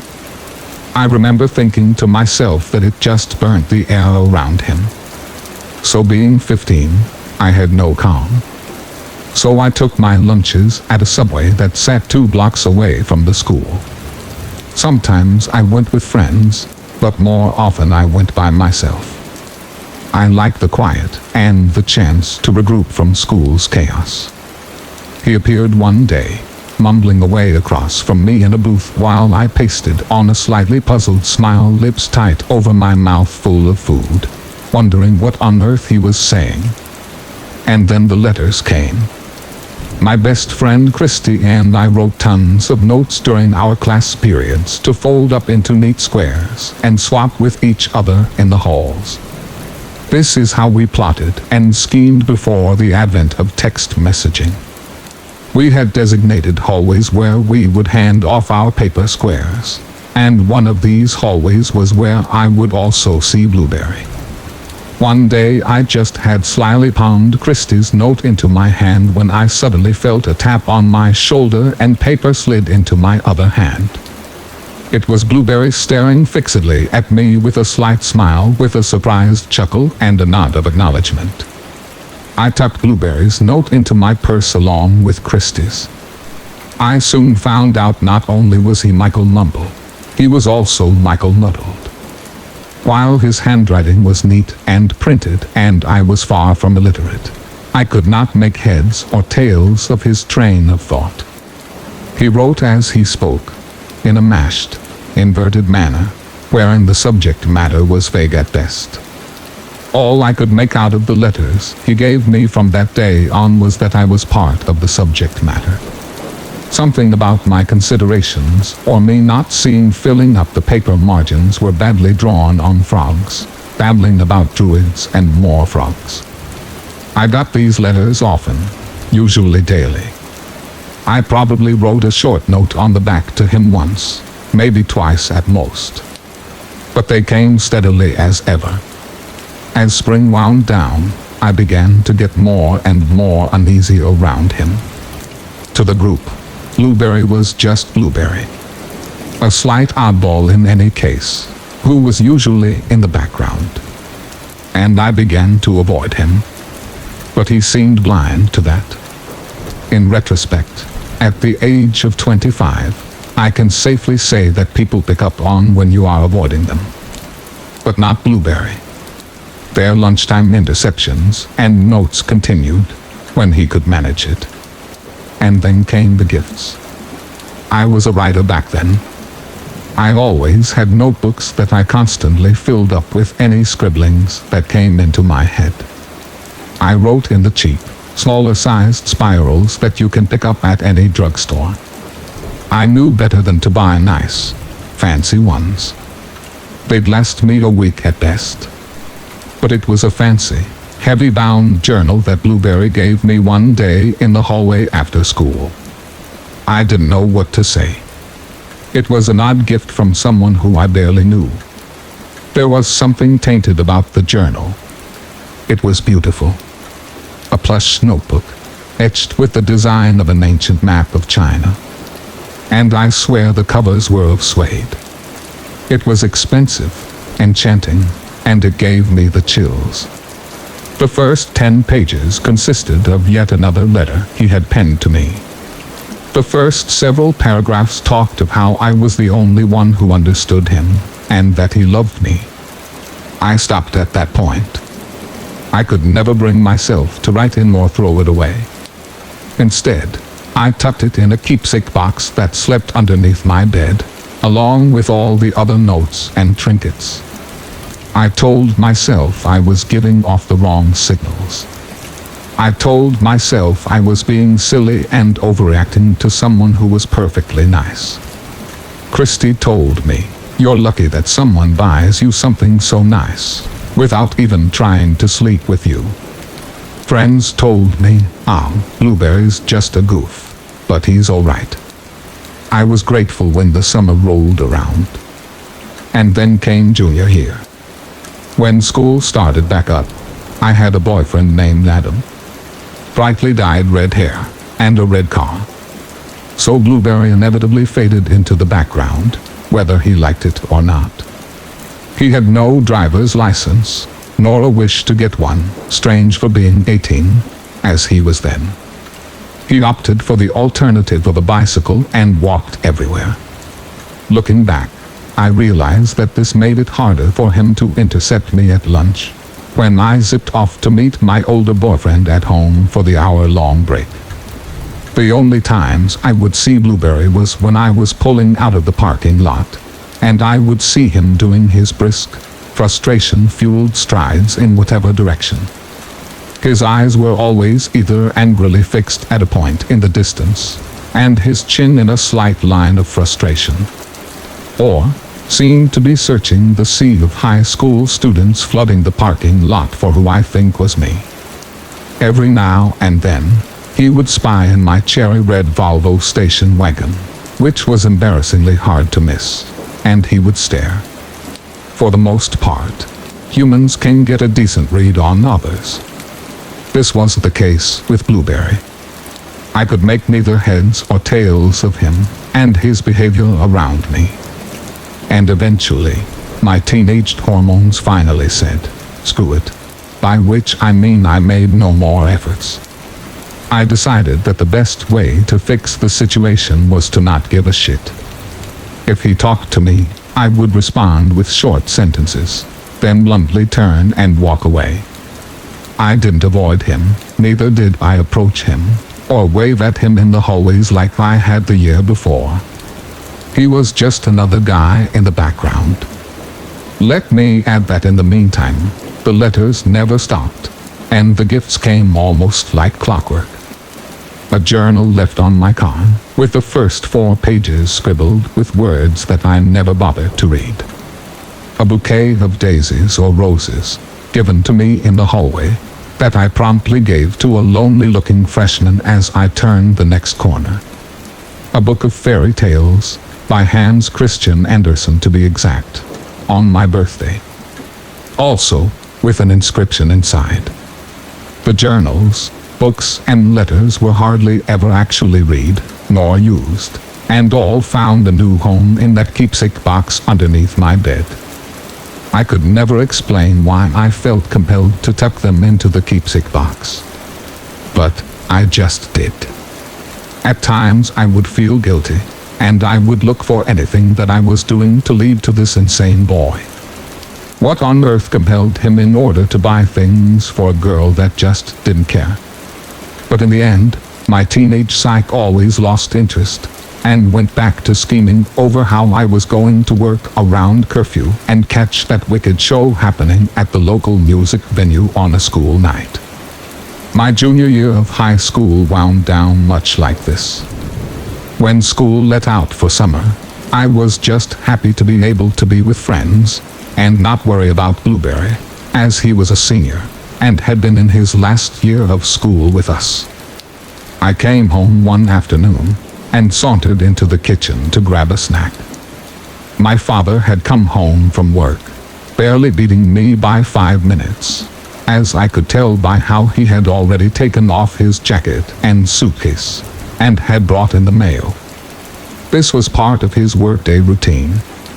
I could time the man by his routines, practically, and he was leaning against the kitchen counter, and plucking the bills from my mother's overflow of catalogs, when I came up to peck him on the cheek, and offer one of the 2 apples I had retrieved. "Hey there, Han," he mumbled, taking the apple. "Whoa, hold up, kid. You have mail. Lucky you." He flipped a rectangular manila envelope towards me, and I took it. "Who's sending me snail mail?" I think to myself, popping open this sealed flap. Maybe it's Grandma. Ooh, does it feel like a check in here? I start to hum a Smith song as I pry open the brands that anchors the flaps. Girlfriend in comma. Oh no, I really didn't want to see her. Pull the letter out, and it's a single page of lined notebook paper. Shake the page. Girlfriend in comma. My eyes focus on the first line, and I really didn't want to shit. I knew that handwriting. Blueberry. I remember yelping in surprise and dropping the letter, as it had burnt me. I remember grabbing the envelope and flipping it over to see where the addresses should be, and I don't know why. I already knew it wouldn't make me feel better to see the street numbers I called home, along with my name carefully printed in the center. It didn't make me feel better, however, to see that a city in Colorado was listed in the top left return address. Blueberry had left Texas, or so I hoped, because it sure made me sick to see that there was no postage stamp. He had to have hand-delivered it to my home, which he had somehow tracked down. The letter frightened me, in both its content, as well as the fact that Blueberry had found out where I lived. I grilled all of our mutual friends, and all swore that they hadn't been the ones to give out the information. In the letter itself, he had sounded almost angry with me, or upset, that I hadn't made good on several sorts of agreements. Thankfully, that was the last I heard of Blueberry. Well, for a few years, anyway. Those events took place in 2005. Fast forward to spring 2008, where I was living in Albuquerque, New Mexico, but preparing to move back to my hometown to kick a nasty drug habit and get a fresh start on life. I had taken a break from packing up my apartment and headed to the library to clear my head and check my MySpace.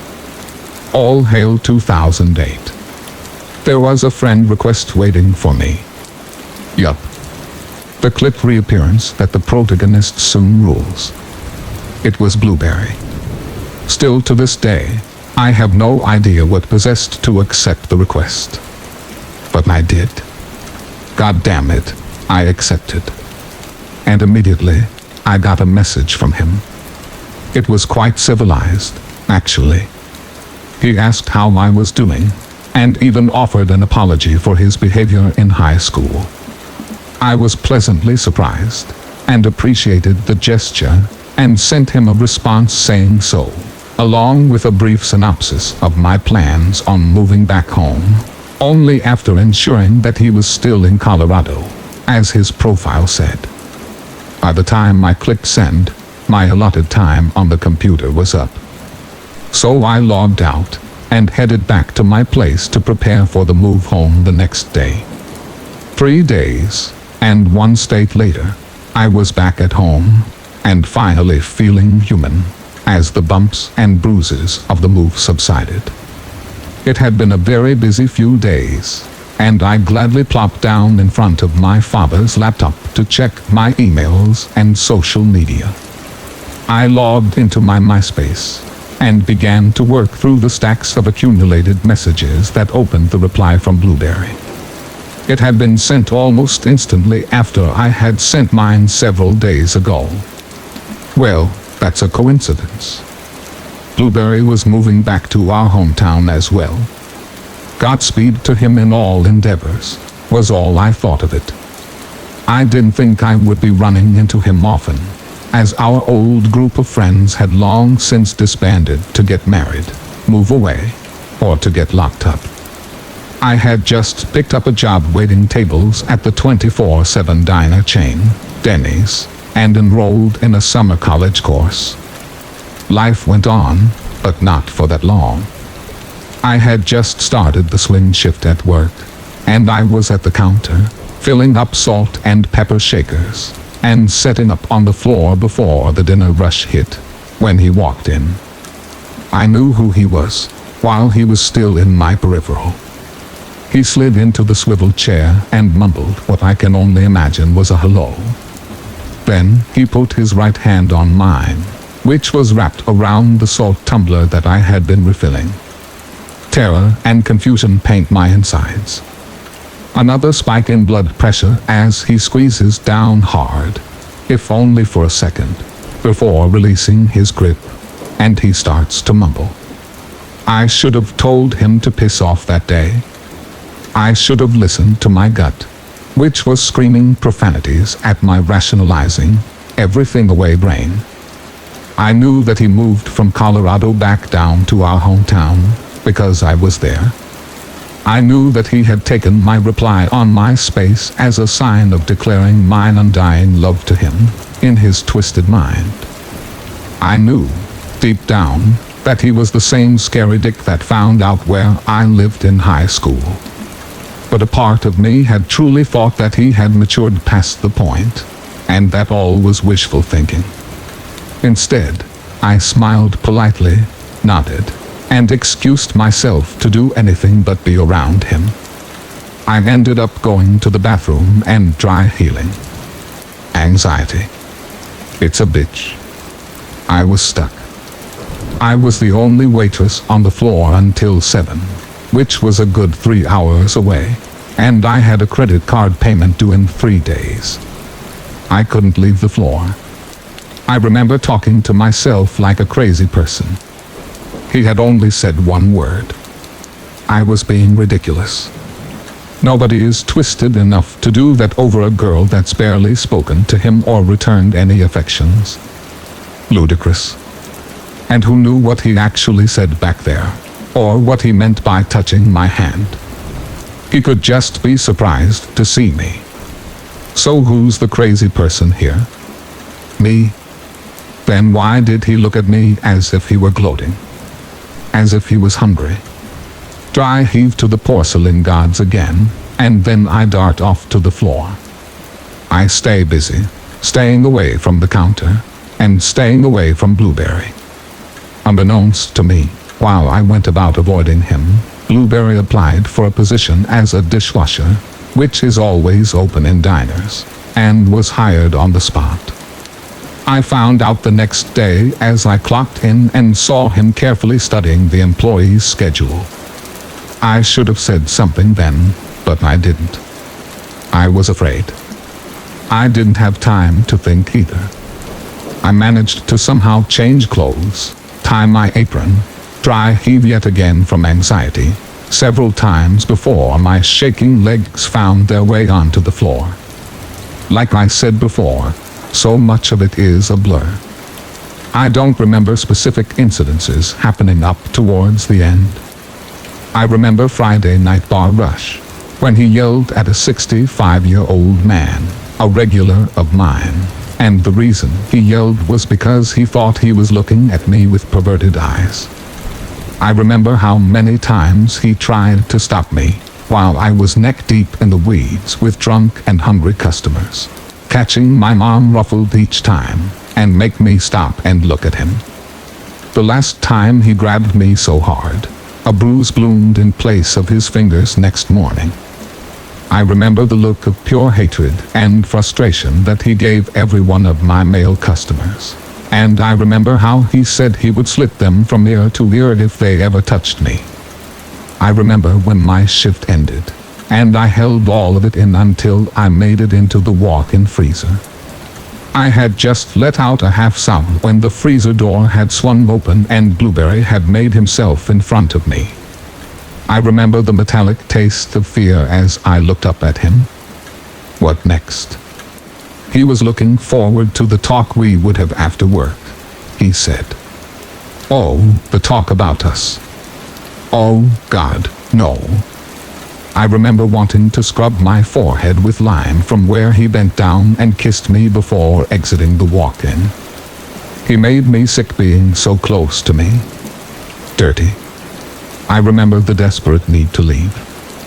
I clocked out, knowing that he wouldn't be off work for hours until after I was, and I could escape. I pulled out of the parking lot and stopped at a red light 2 blocks down. Find a friend to stay with. Figure all of this out. God, I need my job. Then the passenger door opens. Shit. It's him. When the hell did my passenger door not lock? Shit.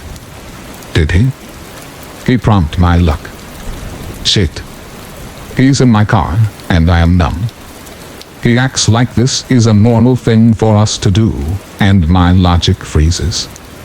He gives me directions to his house, telling me how happy he is that I came around after all these years of denying that what was between us was real. I couldn't breathe.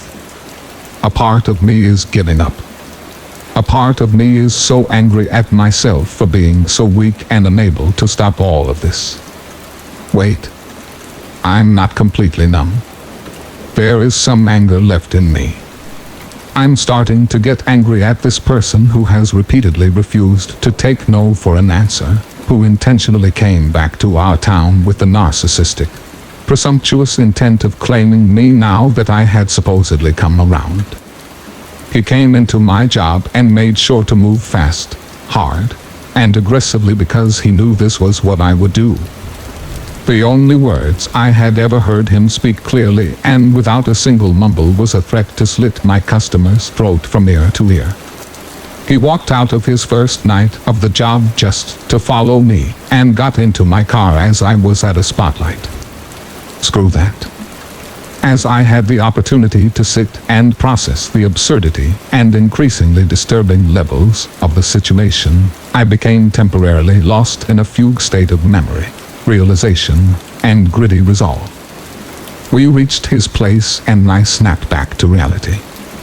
Immediately, I saw that the front lawn was teeming with drunken partygoers. His roommate had thrown a keg party that drew enough people to fit a high school stadium. To this day, I consider this the only reason I felt brave enough to do what I did next. There were too many people around to see and hear things. I knew it, and he knew it, and he didn't seem happy with it. His face is one that still haunts my nightmares. That was rage, like a child having his toys taken away from him. That's exactly what I was to him, I later realized. I followed him into the house. I let him take me to his room. I stood in the open doorway and balked as he tugged on my wrist to pull me into the room for God knows what reason. And it was like another person was speaking through me. Stay the hell away from me. I never have and will never be interested in you as a friend or anything else. You know what the hell you have been trying to do, and you've been trying to do it since I was 15. Don't come near me again. You need professional help, you son of a bitch. Then I realized how quiet it was. I swear to God everyone in the party stopped and stared at us. It was so quiet, and all the blood in my body was pumping in a war dance of fear disguised as rage. I saw him falter and we locked eyes. I could tell he was grasping, and then I tried to pull away, but he was strong. Shit. Then he screamed. God, I'll never forget how angry he looked. He was mumbling. He screamed so clearly. Just lay with me tonight. Why won't you just lay down on the bed? He lurched forward like a tension-bearing spring to drag me into the room. It was at that point that the bodies flew at him. Several of them. They tackled Blueberry to the floor. Beer was flying everywhere. The froth was landing in my hair and my shirt was wet with the faint scent of fresh hops. There was screaming. Hands on hands. Girl hands.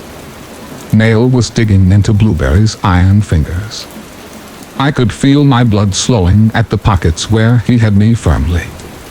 My arms must be blue, I thought to myself. And I saw the girls. 3 of them. Blonde and red. They all yelled to run and to get away from him. His fingers are slipping claws, but the long swollen nails of the 3 women are too much, and he flinches with the jerk that forces him to let go. He disappears under the heap of bodies, and my legs worked again. I ran to my car and ran the hell away. I still don't know who the men who tackled him were. Neither do I know the names of the women who scratched their own nails into Blueberry's skin so that he would let go and they could flank me in protection as I ran to my car. Still, to this day, I don't think I've ever been faced with a truer definition of solidarity than that act right there. They didn't even know who I was when they all dove in. I don't know what kind of spiritual force is out there roaming the purple evenings with those who were alone. But more nights than not, I say a little thank you to the skies, hoping at least one of them hears me. I owe those strangers a great deal. Now that I've said that, the thing of this part of the story is, it's not over. It hasn't gotten bad yet, not by a long stretch. At this point, I wish I could say that it was all over. But it wasn't. Stalkers are persistent. They don't think like you, and I do. What I had done the night I told Blueberry no was something good and bad. Good in that I had acted loudly enough to become a person to him, not an object. Bad in the sense that I had set down boundaries that conflicted with his intents. And I had done it in a crowd of people, profoundly embarrassing him. I knew that where he had just seen me as a living doll before, he would now see me as someone to be punished. This is what I thought to myself as I stared at the ceiling, stained with the sharp gold light of noon sun. I had barely slept after crashing through my front door and quickly, desperately, checking each window and door's lock in my father's house before collapsing into a heap by the bed. My father wasn't at home, as he usually stayed over at his new girlfriend's place. I didn't mind. It was nice to see him in love. It took the years off his face, and I didn't want to put those years back on with my predicament. I didn't want to see the look in his eyes if he saw bunches of broken blood vessels blossom that ran up my arms in dull spirals of pain. I didn't want to see him and Blueberry in the same room, either. No, I didn't want him to feel disappointed or upset in me. I had kicked the habit and worked diligently on my decision-making skills, but my helplessness in dealing with Blueberry seemed to me a return to life that I thought I had left behind. No, it was better to figure this out myself. He had spent enough sleepless nights worrying about me. I was suddenly thankful for my parents' recent divorce. My mother stayed behind in the house I grew up in, and my father had rented out a lovely house in an adjacent neighborhood. Blueberry couldn't possibly find me here. With that comforting thought, I pulled myself out of bed and dressed. I remember picking the shirt with sleeves that covered the bruises he had left. I didn't even care that it was easily 100 degrees outside. Anything to keep from seeing and remembering his brand on me. I padded towards the kitchen, stopping at the large glass window panes. I padded towards the kitchen, stopping at the large glass window panes that faced the open schoolyard across the street. Pulling back the blinds, I took in the grassy, sun-drenched view. I liked the house. It was open. I could see anybody coming, but it was quiet for now. In the kitchen, I stepped into the cupboard and plucked a fresh bag of chips. I was starving. I had just started to pull open the bag of chips when the banging started. They were a parody of polite knocks. I had no idea how he found me. Still, to this day, I don't know. But it doesn't matter how. Just that he did. But I knew who was behind the door. Just as that person knew that I was hiding in there somewhere. At the very first echo of Blueberry's fist hitting the front door, my legs turned to dust beneath me. The bag of chips burst as I collided with the linoleum. My body's momentum transforms the potato shards into millions of traitors echoing every move. I was sobbing silently, hiding behind the fridge and watching the shadow slide along the floor where I had been just seconds ago, gazing out the window with that false sense of safety. And then he knocked again. And then there was silence. My phone buzzed on the counter. I stretched my arm upwards and clutched that little electronic beacon of freedom. A text from 303 area code. Colorado. Him? The text illuminates the screen. My dear, I know you're there. Let me in. I have your favorite Subway sandwich for you. And a surprise. Jesus, how did he get my number? My sleeve has been pushed back from the reach of the phone. I see the bruises again. A friendly reminder from Blueberry. Some of them are the same shade as his name. The knocks have been quiet, and there are no more shadows on the wooden floor by the window. I remember that there was a click in my brain at that moment. Something finally connected. My survival instincts have finally triggered as I shift from frozen to overdrive. I am no longer a human. I am a gazelle running from a lion. Chips crunch under my shoes as I snap up to my feet. Keys and phone in hand, and run for the sake of everything I love in the world. I hear metal creak behind me in the kitchen just as I slam open the front door, and all the sunlight outside charges every cell in my bruised body. And from the front steps I dive into the car through the open passenger side window. I leave the perfect arc of rubber marks on the driveway as I reverse, swivel my head, and scan the yard for him. There is nowhere to hide in this wide open neighborhood. Nothing. He is unseen. The gas pedal is one with the floorboards. I am thankful that the students of the elementary school across the street are not out for recess, because I would braid them into the sticky tarmac without a second thought if they had stood between me and my safety. That is my level of fear. I keep driving, blowing through all yields and stops. I wonder if I'm crazy, and my phone buzzes with another text from Colorado. No, not crazy. Scared. Not of death. Not yet, anyway. Scared of what he will do to make me return to his normalcy. I am a doll to him. What happens when the doll starts to speak? When they run like a gazelle away from his playroom walls? What happens if the lion catches the gazelle? I dry heave and sob at once. Oh, God, the fear. I feel like he's with me right now, watching. It does occur to me to call the police. But what do I tell them? They would look like I was crazy, just like everyone else had reassured me that Blueberry was fine. Just odd. So very odd. Maybe. I still am crazy. I am 55 and a 25-year-old, after all. But I know that I can't be alone at this moment. I pick up my phone and dial for Brandon. He lives the closest. And have to redial twice. Blueberry keeps texting, and the alert makes me exit my keypad. His messages tell me about the lack of appreciation for the things he does. I dry heave. I'm still going. Finally, I'm able to input all 7 digits. Hello. Brandon's voice is an angelic sound. I cry.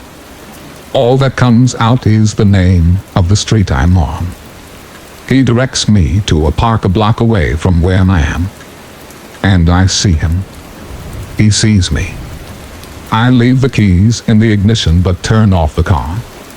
And I run across the green field to him.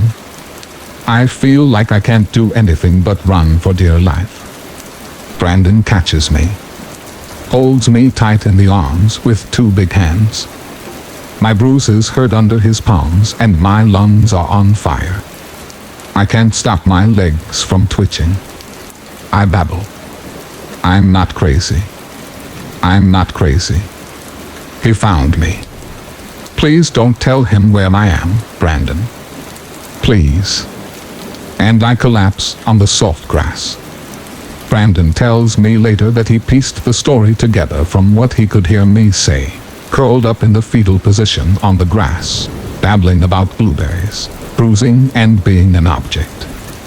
He wasn't sure what to make of it, and admits that he thought I was back on the shit and was just having a bad come down. Then he goes to retrieve the keys from my car under the ignition. My phone is on the front seat, still lighting up incessantly with messages from a 303 number. Brandon sees this. He opens my phone and reads several of the 52 messages sent in the last half hour. That's almost one every 40 seconds. He says he couldn't bear to read anymore after seeing the one that included a photo of my open underwear drawer. It dawned on Brandon that Blueberry is inside my home and enjoys letting me know. Brandon hugs me and talks with me until Carly and Kate get to the park. Carly and Kate will take me to their house where we will call the police. Brandon has warrants, so he can't be there with us. But before he leaves, he hugs me so fiercely that it reminds me that I am real, not plastic. He whispers into Carly's ear and advises her to check the messages on my phone if she doesn't believe. She makes it to the message where he tells me he will shave my red harlot's hair off if I didn't come back and be good. My phone rings and Carly answers. It's my father. Kate drives my car home. They stay as I hear what has happened. The next door neighbor had been in her kitchen when he saw me run out the door and peel out of the driveway. The clue, she said, was how I had thrown myself in the car through the window as if I couldn't waste a minute opening the door. She went closer to her window to watch the scene as my car faded away. She looked at the front door of the house and she saw a tall, thin man coming out of the front door and staring in the direction I had gone. She said he looked angry and I looked terrified. She called the police. My father, unaware of this, came home soon after the neighbors called the police. Blueberry was back outside on the porch by then, perched on his step, watching and waiting. My father stared at the strange boy on his steps. He saw the tire tracks and the absence of my car. Blueberry calmly looked up at my father, met his gaze, and blankly said that he was thinking about getting her a vanity for her birthday. My father tells me that Blueberry stood up and placed himself between my dad and the door. My father was a criminal defense attorney for 30 years. He is a stoic, tough man who has defended countless rapists, killers, thieves and addicts, and the truly innocent before a jury appears. Not much shakes him. Yet the tremor in my father's voice is perceptible as he tells me this. He stares Blueberry down and simply says, "Do you pay for this house, boy? I don't answer to you. Get out of my way." Blueberry moves and my father goes inside, disturbed by the boy on the stairs and glad that I'm not there. In the kitchen he sees the crushed bag of chips on the floor, the mess in the kitchen, and he can see the signs of frantic movement etched into the carpet of chips. He can see that the back door is wide open and that I would never leave it like that. He also remembers that the front door had been unlocked. He and I shared a paranoia of unlocked doors, and it was then that my father knew something was very wrong. He feels sick. He sprints to the front door. "Hey, kid." He roars at Blueberry, retreating back. He had taken off down the street when he heard the sirens. The police cars called by the neighbors pull up at this point. One patrol goes in pursuit of Blueberry, and the others stay talking to my father, who is calling my phone, and our astute neighbor who relates what she had seen through the window. The police ask if I knew who this man was on the stairs, and Carly gives them my phone as an answer. My father sees one of the pictures over the cop's shoulder, turns pale and closes his eyes. I see the years go back on his face. I can't stop crying. I can't get a word out. All I can do is lead them all to my bedroom, where Carly holds up the bed skirt as I reach underneath and pull out the 3 keepsake boxes that I had filled with the last 5 years' worth of Blueberry's gifts and mostly unopened letters. Carly brings me a yearbook, and I cry harder and harder as I open up the page with his class photo on it and point at his full name. I'm crying this hard because it's over. I'm crying this hard because it could have been over long ago before this point. The officer bags up all the contents of the boxes, and flashes of cameras capture any traces of what had happened that afternoon. I give a short statement once I can speak coherently. They don't find Blueberry, but my father secures protective orders quickly with the connections he has. He looks so tired. It must have been so easy to protect me when I was small, when he could be the barrier between me and the monsters he dealt with on a daily basis. But that time had long since passed. All he could do now was make phone calls and pray to a God he didn't believe in. He did not tell me about the journal left on the doorstep until years later. The one that he didn't turn over to the police. The one that had photos of me sleeping. Photos of me naked fresh out the shower. Even some of me kissing my ex-boyfriend.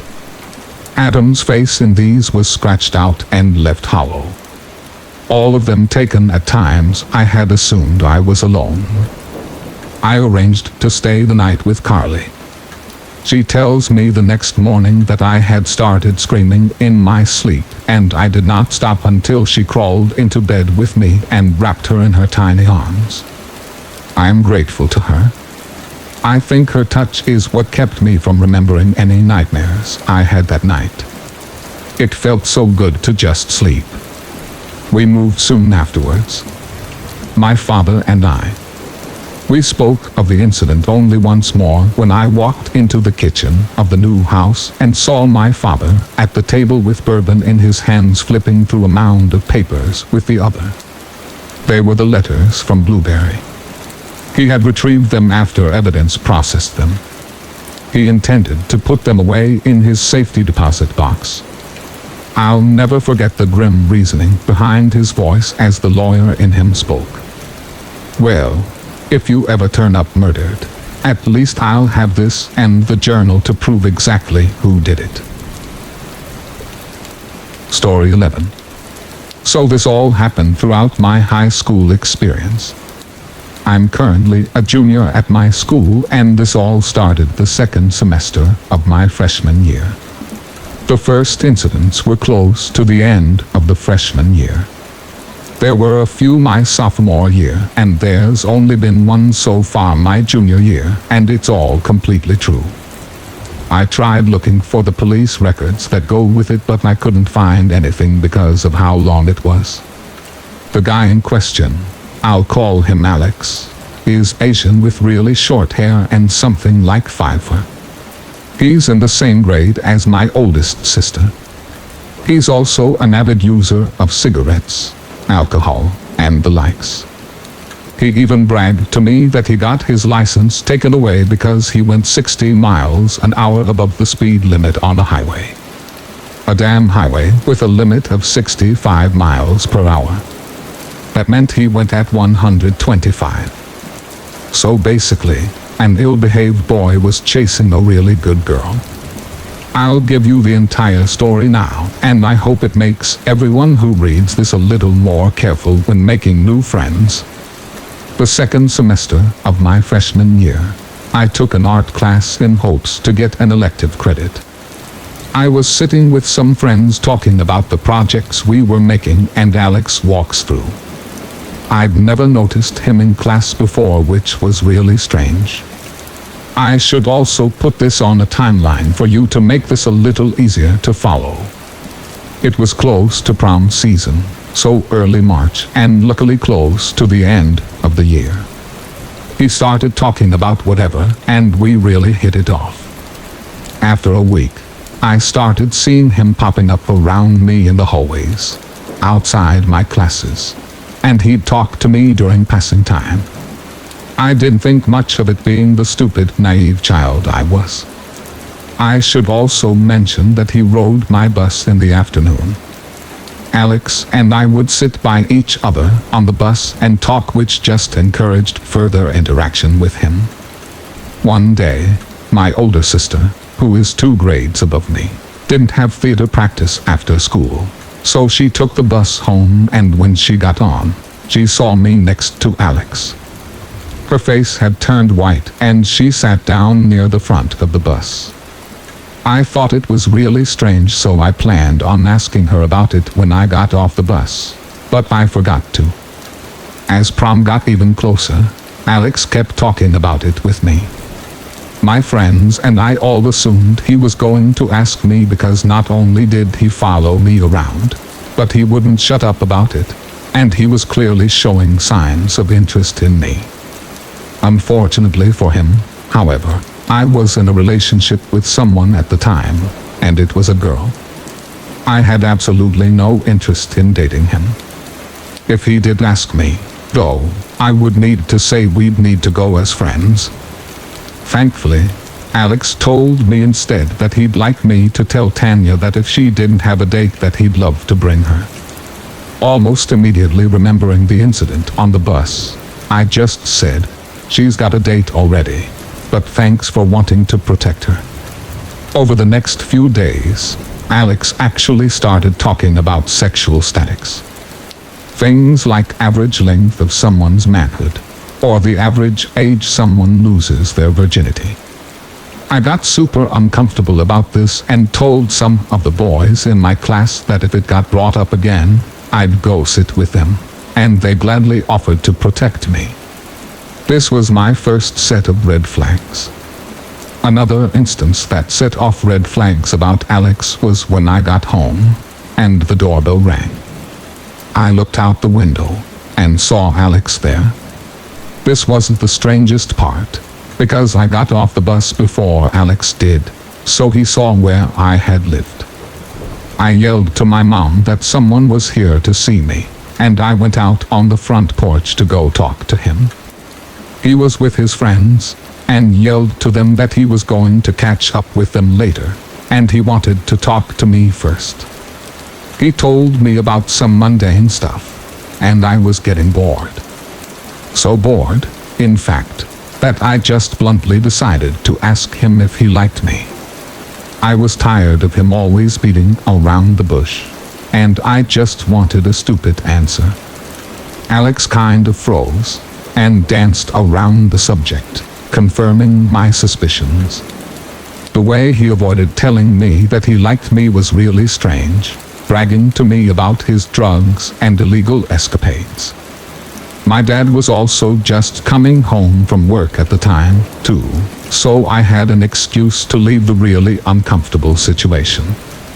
When my dad came in the house, he told me about how nice Alex seemed, and I looked over to Tanya, and she looked upset about it, but neither of us said anything. Later on, not on the same day, though, I posted a picture on my Instagram, and he commented on it. I still don't know how he got my Instagram to this day. He commented on his phone number, telling me to text him, and that my dad was really chill. Along with the demand for me to text him, he continued to almost harass me on the direction of messaging on Instagram, asking to hang out. This was another red flag that set things off for me, making me weary of him, and I decided that I needed to be very careful with him from now on. In early May, he continued to follow me from class to class, but from a further distance. This was absolutely mortifying, but my girlfriend at the time thought it was hilarious. She said that it was funny seeing a strange boy chase a gay that had no chance with him. I laughed with her on the outside, but internally, I was really scared. It was at this time frame that he actually showed up in my window. I should mention that my parents weren't home at this time, either. They were out grocery shopping while all my sisters were home alone with me. I was done with all my homework, and I was practicing my makeup skills so I could do the makeup of a few girls that were going to prom. I had my earbuds in, and I was listening to my music, when I heard some sort of tapping noise. I took them out, listened intently for a moment, then popped them back in. I heard the tapping noise once again, and took my earbuds out again, once again listening. This happened a few times until I just kept my earbuds out permanently. I finally heard it again, and found it coming from my window. I quickly wiped off my makeup, and grabbed a pocket knife that I kept under my pillow. I opened my curtains, and saw Alex just standing there. He was strangely dressed in a three-piece tuxedo, with a single white rose. He said something, and I couldn't hear him through the glass. I yelled through the glass that I was going to come outside and talk to him. As I walked up the stairs to go outside, Tanya came up to me, terrified. She told me not to go outside, and I asked why. She told me that Alex was outside, and that he was dangerous. She revealed to me that he stalked her freshman year, and followed her around the way he did me. We both panicked together, and I heard the garage door open, signaling that our parents were home. We ran to the foyer, telling our dad that Alex was outside, and that he needed to do something about it. He walked over to the side of the house where my window was, and talked to him. I never knew what he said, but it kept Alex away for a while, which was really nice. But things suddenly got a lot worse from there. Alex started talking to me again, but this time it was about sex and drugs. Even worse than before. Telling me about all the drugs he had with him, and about all the girls he screwed, going into extreme detail. I went to go sit with the other boys in the art class, but it did nothing. He still talked about it, even making one of the hockey players uncomfortable. They did their best to shield me, but it only went so far. This was my final red flag. Before I deleted his number and blocked him on Instagram, I was too uncomfortable to put myself through any more social interactions with him. The worst I had gotten, though, was 2 days before the last day of school. I was getting ready for bed, around 10 p.m., when I heard a knock at my window. I once again grabbed my knife and looked out my window, assuming the worst, but praying for it to be just the bushes outside my window. I saw the very dark outline of a figure, and my heart had dropped. I knew it was Alex, so I closed my curtain and ran upstairs to my parents' bedroom, almost in tears about Alex being at my window. My dad and I both went back down to my window, and no one was there. My dad thought Alex could still be there, just hiding the bushes outside my window. My dad decided to try to scare him off, and went to turn on the back porch lights, and call for my dogs. I didn't get any more knocks at my window, for maybe 2 minutes.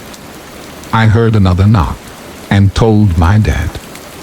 He just marched straight outside at this point, and found him sitting by my window, with his hood up. I don't know what happened, but the police were called, and they had to escort him back to his house. It was terrifying, but I was pissed at that point. Why wouldn't he just leave me alone? It doesn't stop there, however. The next day, during math class, I sat in a spot that faces the window, with my back to the door. Halfway through the hour, one girl in the class shouts out my name, telling me to look behind me. I turn around, as does the rest of the class, and there was Alex. Standing intently above me, silent, I got up, ready to punch him in the face, but he ran out the door. I just stood in the doorway of the room, and broke into tears. There other people comforted me, and my girlfriend told the teacher what was going on. The scariest part, however, was that I never told him my schedule. Later that day, my mom, Tanya, and I went to the police at our school. When the officer said we could do a no-contact agreement, we ruled it out, because it would take too long to put into place. With only a few days left in school, later when the officer talked to Alex, asking him what he did, He said it was because neither me nor my sister told him no. It was near the end of the year, and nothing happened with him over the summer. My sophomore year, though, I had another class with him. I immediately told the teacher about everything so that she knew, and everyone in class protected me from him. I had no further incidents from him. The teacher actually cared about me, and is now one of my close friends. My sophomore year was clear of any incidences, and I had pretty much forgotten the existence until recently. I woke up and checked my phone after turning off the alarm. I saw that I had gotten a random Facebook message from someone I didn't know. My Facebook is about as private as it gets, so I didn't know that it was possible to receive messages from people that I wasn't friends with on Facebook. My sophomore year, Alex was supposed to graduate, but he didn't. His name was even said at the ceremony, and was even listed in the program. Tanya and I both laughed about it, but we knew that it meant that he was going to be in our city longer. I looked at it anyways, and it was very sexual messages. It was annoying, and I get messages like that all the time from bots on Instagram, so I would have ignored it. But because it was on Facebook Messenger, it was really strange. I clicked on the person's name, and their profile came up. I scrolled through the pictures, and I saw a picture that made my heart sink. A picture of Alex. It was Alex's profile, and he had messaged me, and changed the profile's name and location. I only showed it to a few people, but not to my parents yet. I showed it to my current boyfriend, who showed it to his mom, and she told me to tell my parents. The reason we showed it to a teacher was because he'd been around the school grounds within the last few weeks, and she may be able to do something about it. Nothing has happened with Alex since, but if something else happens, there is a chance he won't make it out of the situation alive, because I'm fed up with him, and he's caused me and my family enough grief. Please be careful who you choose to make friends with, and what sort of information you give out. Don't put yourself through what I've been through. Story 12. I met my stalker when I was in middle school. My school consisted of 7th grade through 12th grade, and had a normal program, and an accelerated program, with the students in each program being pretty segregated. My friends and I belonged to the accelerated program, but there was one guy in the group from the normal program. His name was Carson. All in all, we were typical teenagers, with Carson being the group's prankster. We only could hang out at school, because we were all shipped in from various parts of the county for the accelerated program. So after school, we would all get on AOL to chat and play games. Online, we had even more friends, and we'd invite our own local friends to also chat with us. One day, Carson invited his friend Steve to join the chat. He was nice, and contributed to a lot of our conversations. We learned Steve actually attended our school, but he was in the normal program, and had a different lunch period than the rest of us, so we had almost no chance of crossing paths. We insisted on meeting him, however, and we would schedule for Steve to come to my locker before first period. The next morning, we waited, and Steve never came. My friend and I did have a short exchange with another kid, Marco, which consisted of us telling him to go away. Marco had been Carson's satellite since the beginning of the year. Wherever, Marco would stand 10-15 feet away, just watching us. We had tried being friends with him, but he was simply too strange for us. He would touch your face unexpectedly, or try and sneak up behind you to bite you, or tell you he wanted to see you inside out. His list of strange behaviors was just a mile long. A few days later, Steve failed to come meet us. It came to light that Steve was really Marco, and that the whole thing was one of Carson's pranks. Considering Marco has been a pleasant addition to the chat as Steve, we gave him another chance to join the real group. Besides Carson, I was the only person that really gave Marco a chance. He still did the weird things he always has been doing, but it was now apparent that it was all an act to get attention for being the weird guy. Marco was being abused at home by his mom's boyfriend. He rarely saw his mom because she worked so much. Marco was the poster child for bad attention is still attention. Still, my friends wanted him out of the group, and I repeatedly found myself arguing his case to let him stay. Once I caught an older student, a boy that lived on my street, beating Marco up. Being much larger than either of us, he was literally picking Marco up and slamming him into lockers while he called him a freak. Knowing the bully and his mother, I did what was my signature move at the time and kicked him in the balls while threatening to tattle on his parents about how he was treating me and my friends. I believe this was the catalyst for years of torment as Marco became my satellite after that day. At school, Marco followed me any chance he got. At home, Marco messaged me nonstop, typically in a private chat. As my other friends wanted nothing to do with him, I felt bad, because he was a sweet kid besides his attention-seeking studs. And no one should have to go through life with no friends. Eventually, Marco asked me out, which I politely declined him. He was my friend, but he was not the type of guy that I would ever be interested in dating. He was persistent, though, begging me to give him a chance. Over and over again, I would have to tell him no. One day, his approach changed. "You will go out with me, or I'll show your mom all our chat logs." There was nothing especially bad in those logs.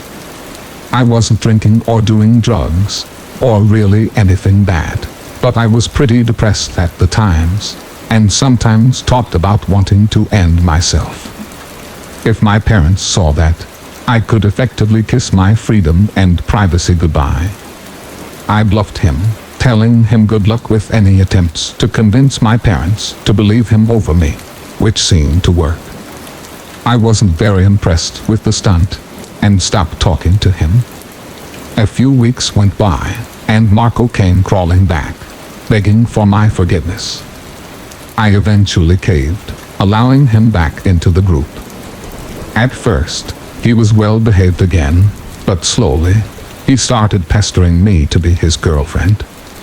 Over the course of high school, he tried many different methods. Begging, blackmailing, attacking my self-esteem, catfishing, threatening any guy I dated, threatening to end himself, and even more. I tried to be nice at first, but eventually had to get pretty mean in how I said no.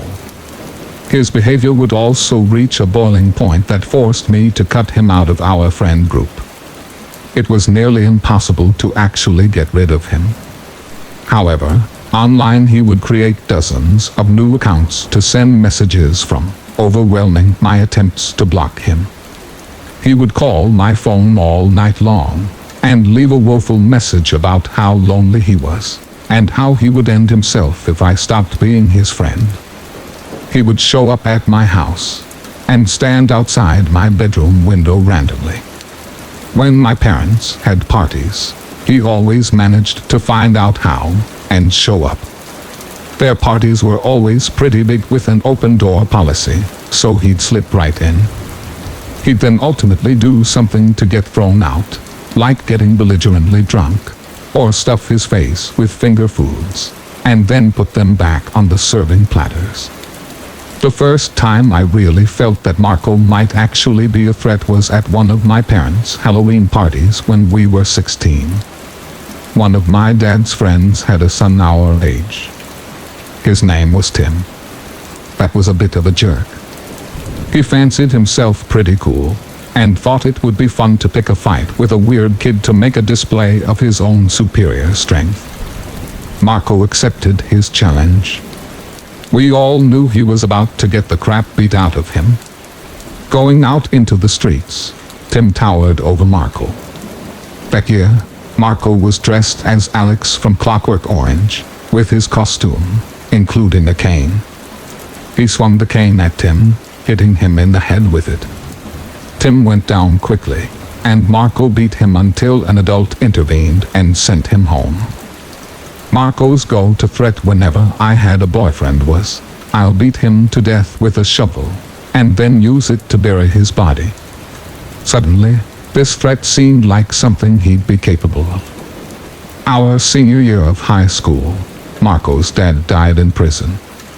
He learned the real-life lesson if his dad was in prison for murdering someone. He'd always thought that his dad was in prison for drugs, and Marco started to spiral out of control.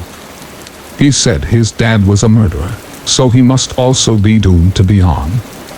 He dropped out of school halfway through that year. My brother said after I'd left home for college, Marco came to the house looking for me a few times. Once he figured out I wasn't there, he'd just come and stand in the front yard aimlessly, playing with a Bic lighter until someone threatened to call the cops. One of my biggest worries was that he'd try to set their house on fire in some weird way of trying to punish me. When I'd go home with my boyfriend, he'd always show up at my parents' house. At one point, he tried to intimidate my boyfriend into breaking up with me by showing him he had a hunting knife. It was always a big ordeal getting him to leave. A lot of the issues have now eased up just due to the distance and time. I don't use much social media anymore, and I'm able to semi-block people on my phone. Initially, he was calling and texting every day, hundreds of messages. I tried asking him to stop, but this only encouraged him more.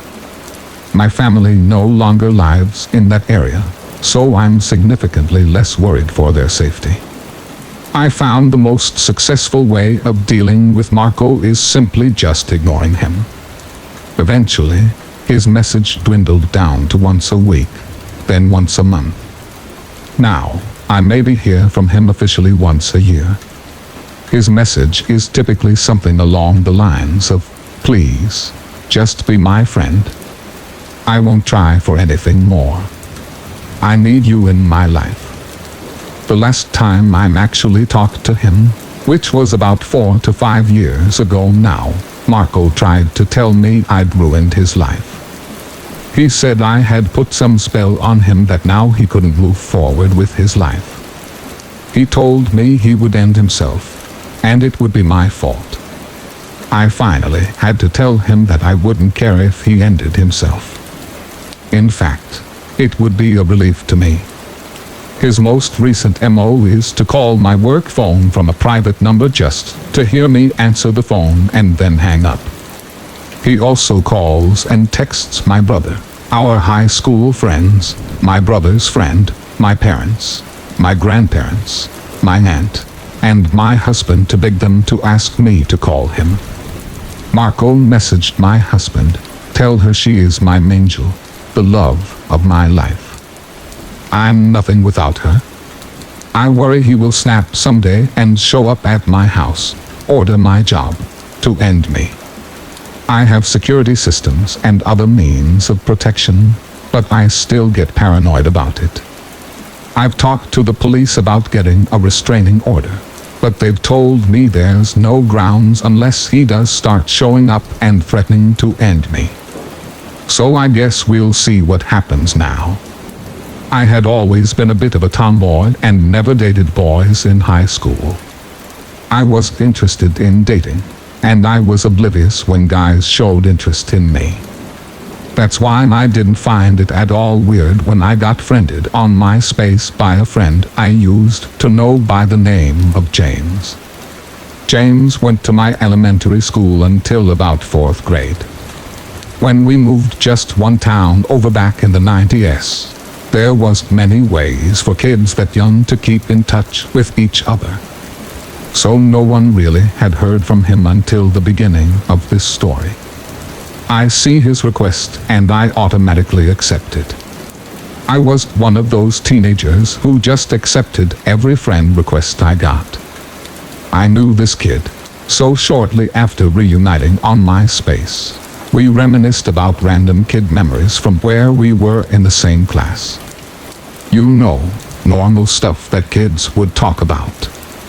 Somehow we exchanged our phone numbers. Texting was relatively new back then, so unlimited plans were just becoming mainstream. We would text each other again about random memories and what we were doing that day. One thing that sticks to my mind is that we talked about buying gyros, which are sodas without a twist top cap.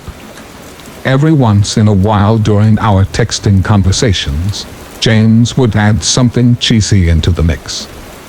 Like, "You just remember you're beautiful," or some weird, cheap, corny joke like that. I brushed them off or ignored them and just continued the conversations. If he was interested, I just was going to pretend I didn't know about it. But here's where I feel like I broke out of my character. James and I eventually talked about just meeting up to chill and hang out. He wanted to go to this really grungy carnival right near our town, about 20 minutes away from me. And I was like, sure, why not? I had only had my license for just a few months, and I was always down to get away from my secluded country house. I met up with James and his friends at the carnival. We walk around the grounds a bit, and I meet everybody. His friends were awkward, yet nice. They all wanted to go get Wendy's, so we get in one kid's big old Cadillac and just drive off. As soon as we start driving, I feel uneasy. This kid, whose name escapes me, was driving all over the road, hitting curbs, and yelling at all the other drivers. And I spoke up to him. I told him he should probably treat his grandpa's car a little bit better. He replied with something careless, so I just dropped it. When we got to Wendy's, which was within walking distance of James' house, I told him I wasn't getting back in that Cadillac. James obliged, so we walked to his mom's house, borrowed their car, and then he dropped me off at my truck at the carnival. When we parted ways, he moved closer to me from the passenger side of the car for a weird hug. On my way home, I got a text from James that said, "Truck hugs are awkward and weird." In my head, I'm like, no crap, dude. But I replied with something like, then maybe we shouldn't do that anymore. For some reason, a week or two had passed. I agreed to hang out with him again, by his request, and his request only. He wanted to go walk the canal in his town, so I figured that it sounded like fun. He tried to take my hand, and I took it away. We walked the canal, and talked about stuff, and he asks if I wanted to go to the golf course to explore some stuff. Now at this point, it's getting pretty dark, but again, I thought it sounded like fun, so I offered to drive him. I do like being in control. It's how I feel the safest. We stopped at the tennis courts, and from his wallet, he brings a piece of notebook paper ripped into a rectangle that read, "Good for one free back rub." I thought it was kind of funny. So I scraped his back quickly, and we left. Like I said, it was getting dark.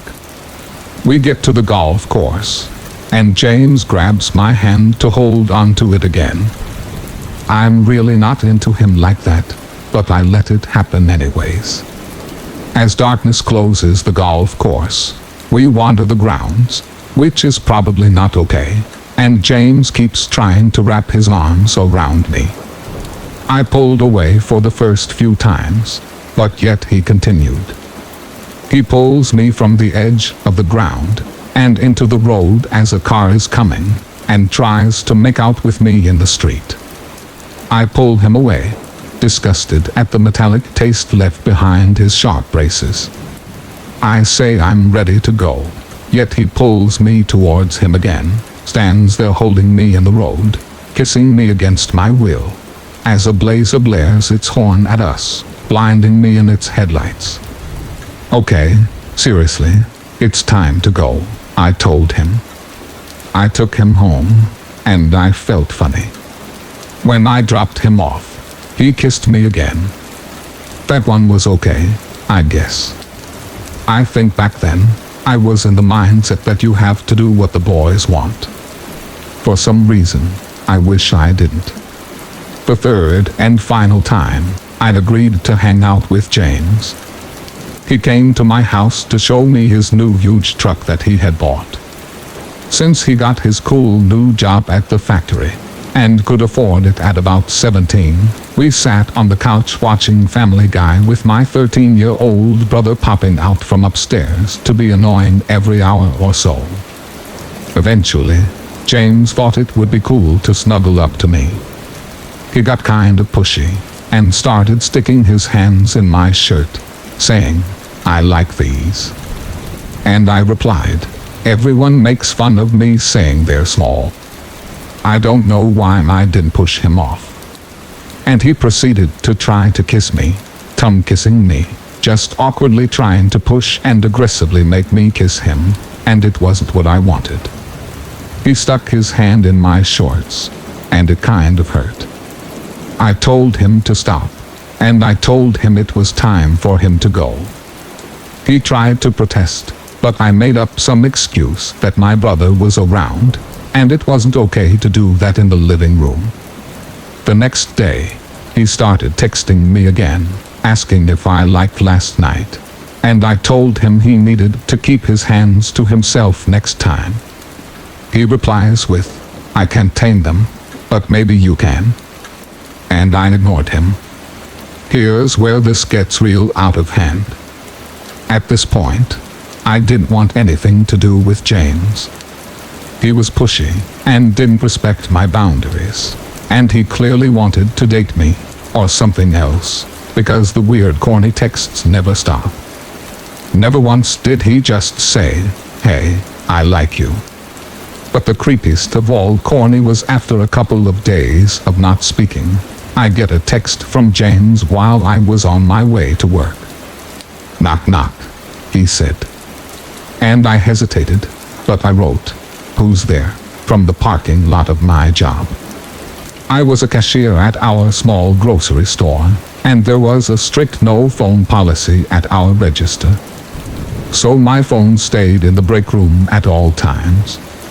3 hours later on my break, I'm reading my text, and James has replied, "Aardvark, I feel really uncomfortable at this." And I say, "Aardvarku. Aardvark a million miles for you." This is where I just got mean to him.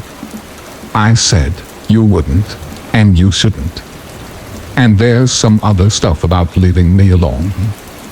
He replies, "I'll prove it to you. Let me come over tonight." I lied and said, "I can't. I have to watch my brother and sister tonight." James begs me, "Please, I just want to prove it to you. I'll walk the whole way." Remember, his house is about 20 minutes by car from me, on mostly isolated roads bordered by farmland. But again, I tell him no, I'm not allowed to have anyone over tonight. I thought it was done. I get out of work at 9:15, grab my phone, and there's a text from James. It's kind of creepy walking on a road in the dark. And I flipped. "You are not walking to my house right now. I told you I'm not allowed to have anyone over. Turn around right now and walk back home." I drive home, and I feel okay. My brother is on the couch watching TV. My brother is a champion hunter, and was brought up by my father to love and respect guns. He had his bow and his shotgun in his room. Even though he was 13 or 14 at the time, it just made me feel a whole lot better. I don't get another text until midnight. I'm on the road about 2 minutes away. I tell him to turn around and to go back to his grandma's house. I tell him he better not come over to my house, or I will call the cops. I am frozen in my chair. Our living room has a large window, and the curtains are usually open because we have no neighbors. Even then, the curtains are translucent. They don't really do anything. I'm too frozen by shock and fear, and I don't even know to close them anyway. I look over at my brother, who's fast asleep on the couch across from the room. I'm too frozen to wake him up. On the enclosed porch, my big dogs Jenny and Tanner slept. I called my mom, my dad, and my family friend, who is a tough lady, and like my second mom in many ways. My parents were sleeping, and my family friend was out at a bar and couldn't hear her phone. So I sat there frozen on the couch, TBS channel muted on my TV, and waiting. I don't know why I didn't call the cops. I think it was because James' cousin was my sister's best friend, and I didn't want rumors to start. James texts me, telling me I'm on your road. I freak out again, and tell him not to come up my driveway, that I will call the cops. I have to mention that he wasn't physically threatening, just creepy and invasive. I just wanted him gone. I didn't want him around to look at me or know about me. And then nothing for about 3 hours. James texts me, I'm at my grandmother's, and then I ask him if he's okay. And he went into a tirade of insults and criticism. You don't have to be a bitch. I was going to ask you to be my girlfriend. I've never done any of that. I just wanted to see you in person, and thought we could talk. You made me walk all that way, and I replied with the obvious, like me politely and directly telling him not to come repeatedly. I wasn't supposed to have anyone over anyways. He had a vehicle. Then as a test to see if he came down the driveway, I asked him if he woke the dogs up. He said Tanner stayed asleep, and Jenny wasn't there. Which was true. I did get up to ask Jenny to come sit with me. The part that bothered me the most was that I was very clear the whole time that I did not want him over here. Still terrified at 4 or 5 o'clock a.m., I finally feel like I can go to my room. I barely sleep, and at 6 a.m., my family friend, who comes over with her girlfriend, I come out because I hear the dogs barking and squeaking in excitement. I sat on the porch as they unload their overnight bags, and I see 2 objects on the front doorsteps. That notebook paper coupon, and a brand new bottle opener keychain. My dogs never hurt him, and they never bark. I heard from him a couple times after that, and I pretended to be a teenager who couldn't spell the name Sarah, hoping he would think I changed my number. Thank you for listening, and I wish you good health. Don't forget to subscribe to the channel to support us. Thank you very much.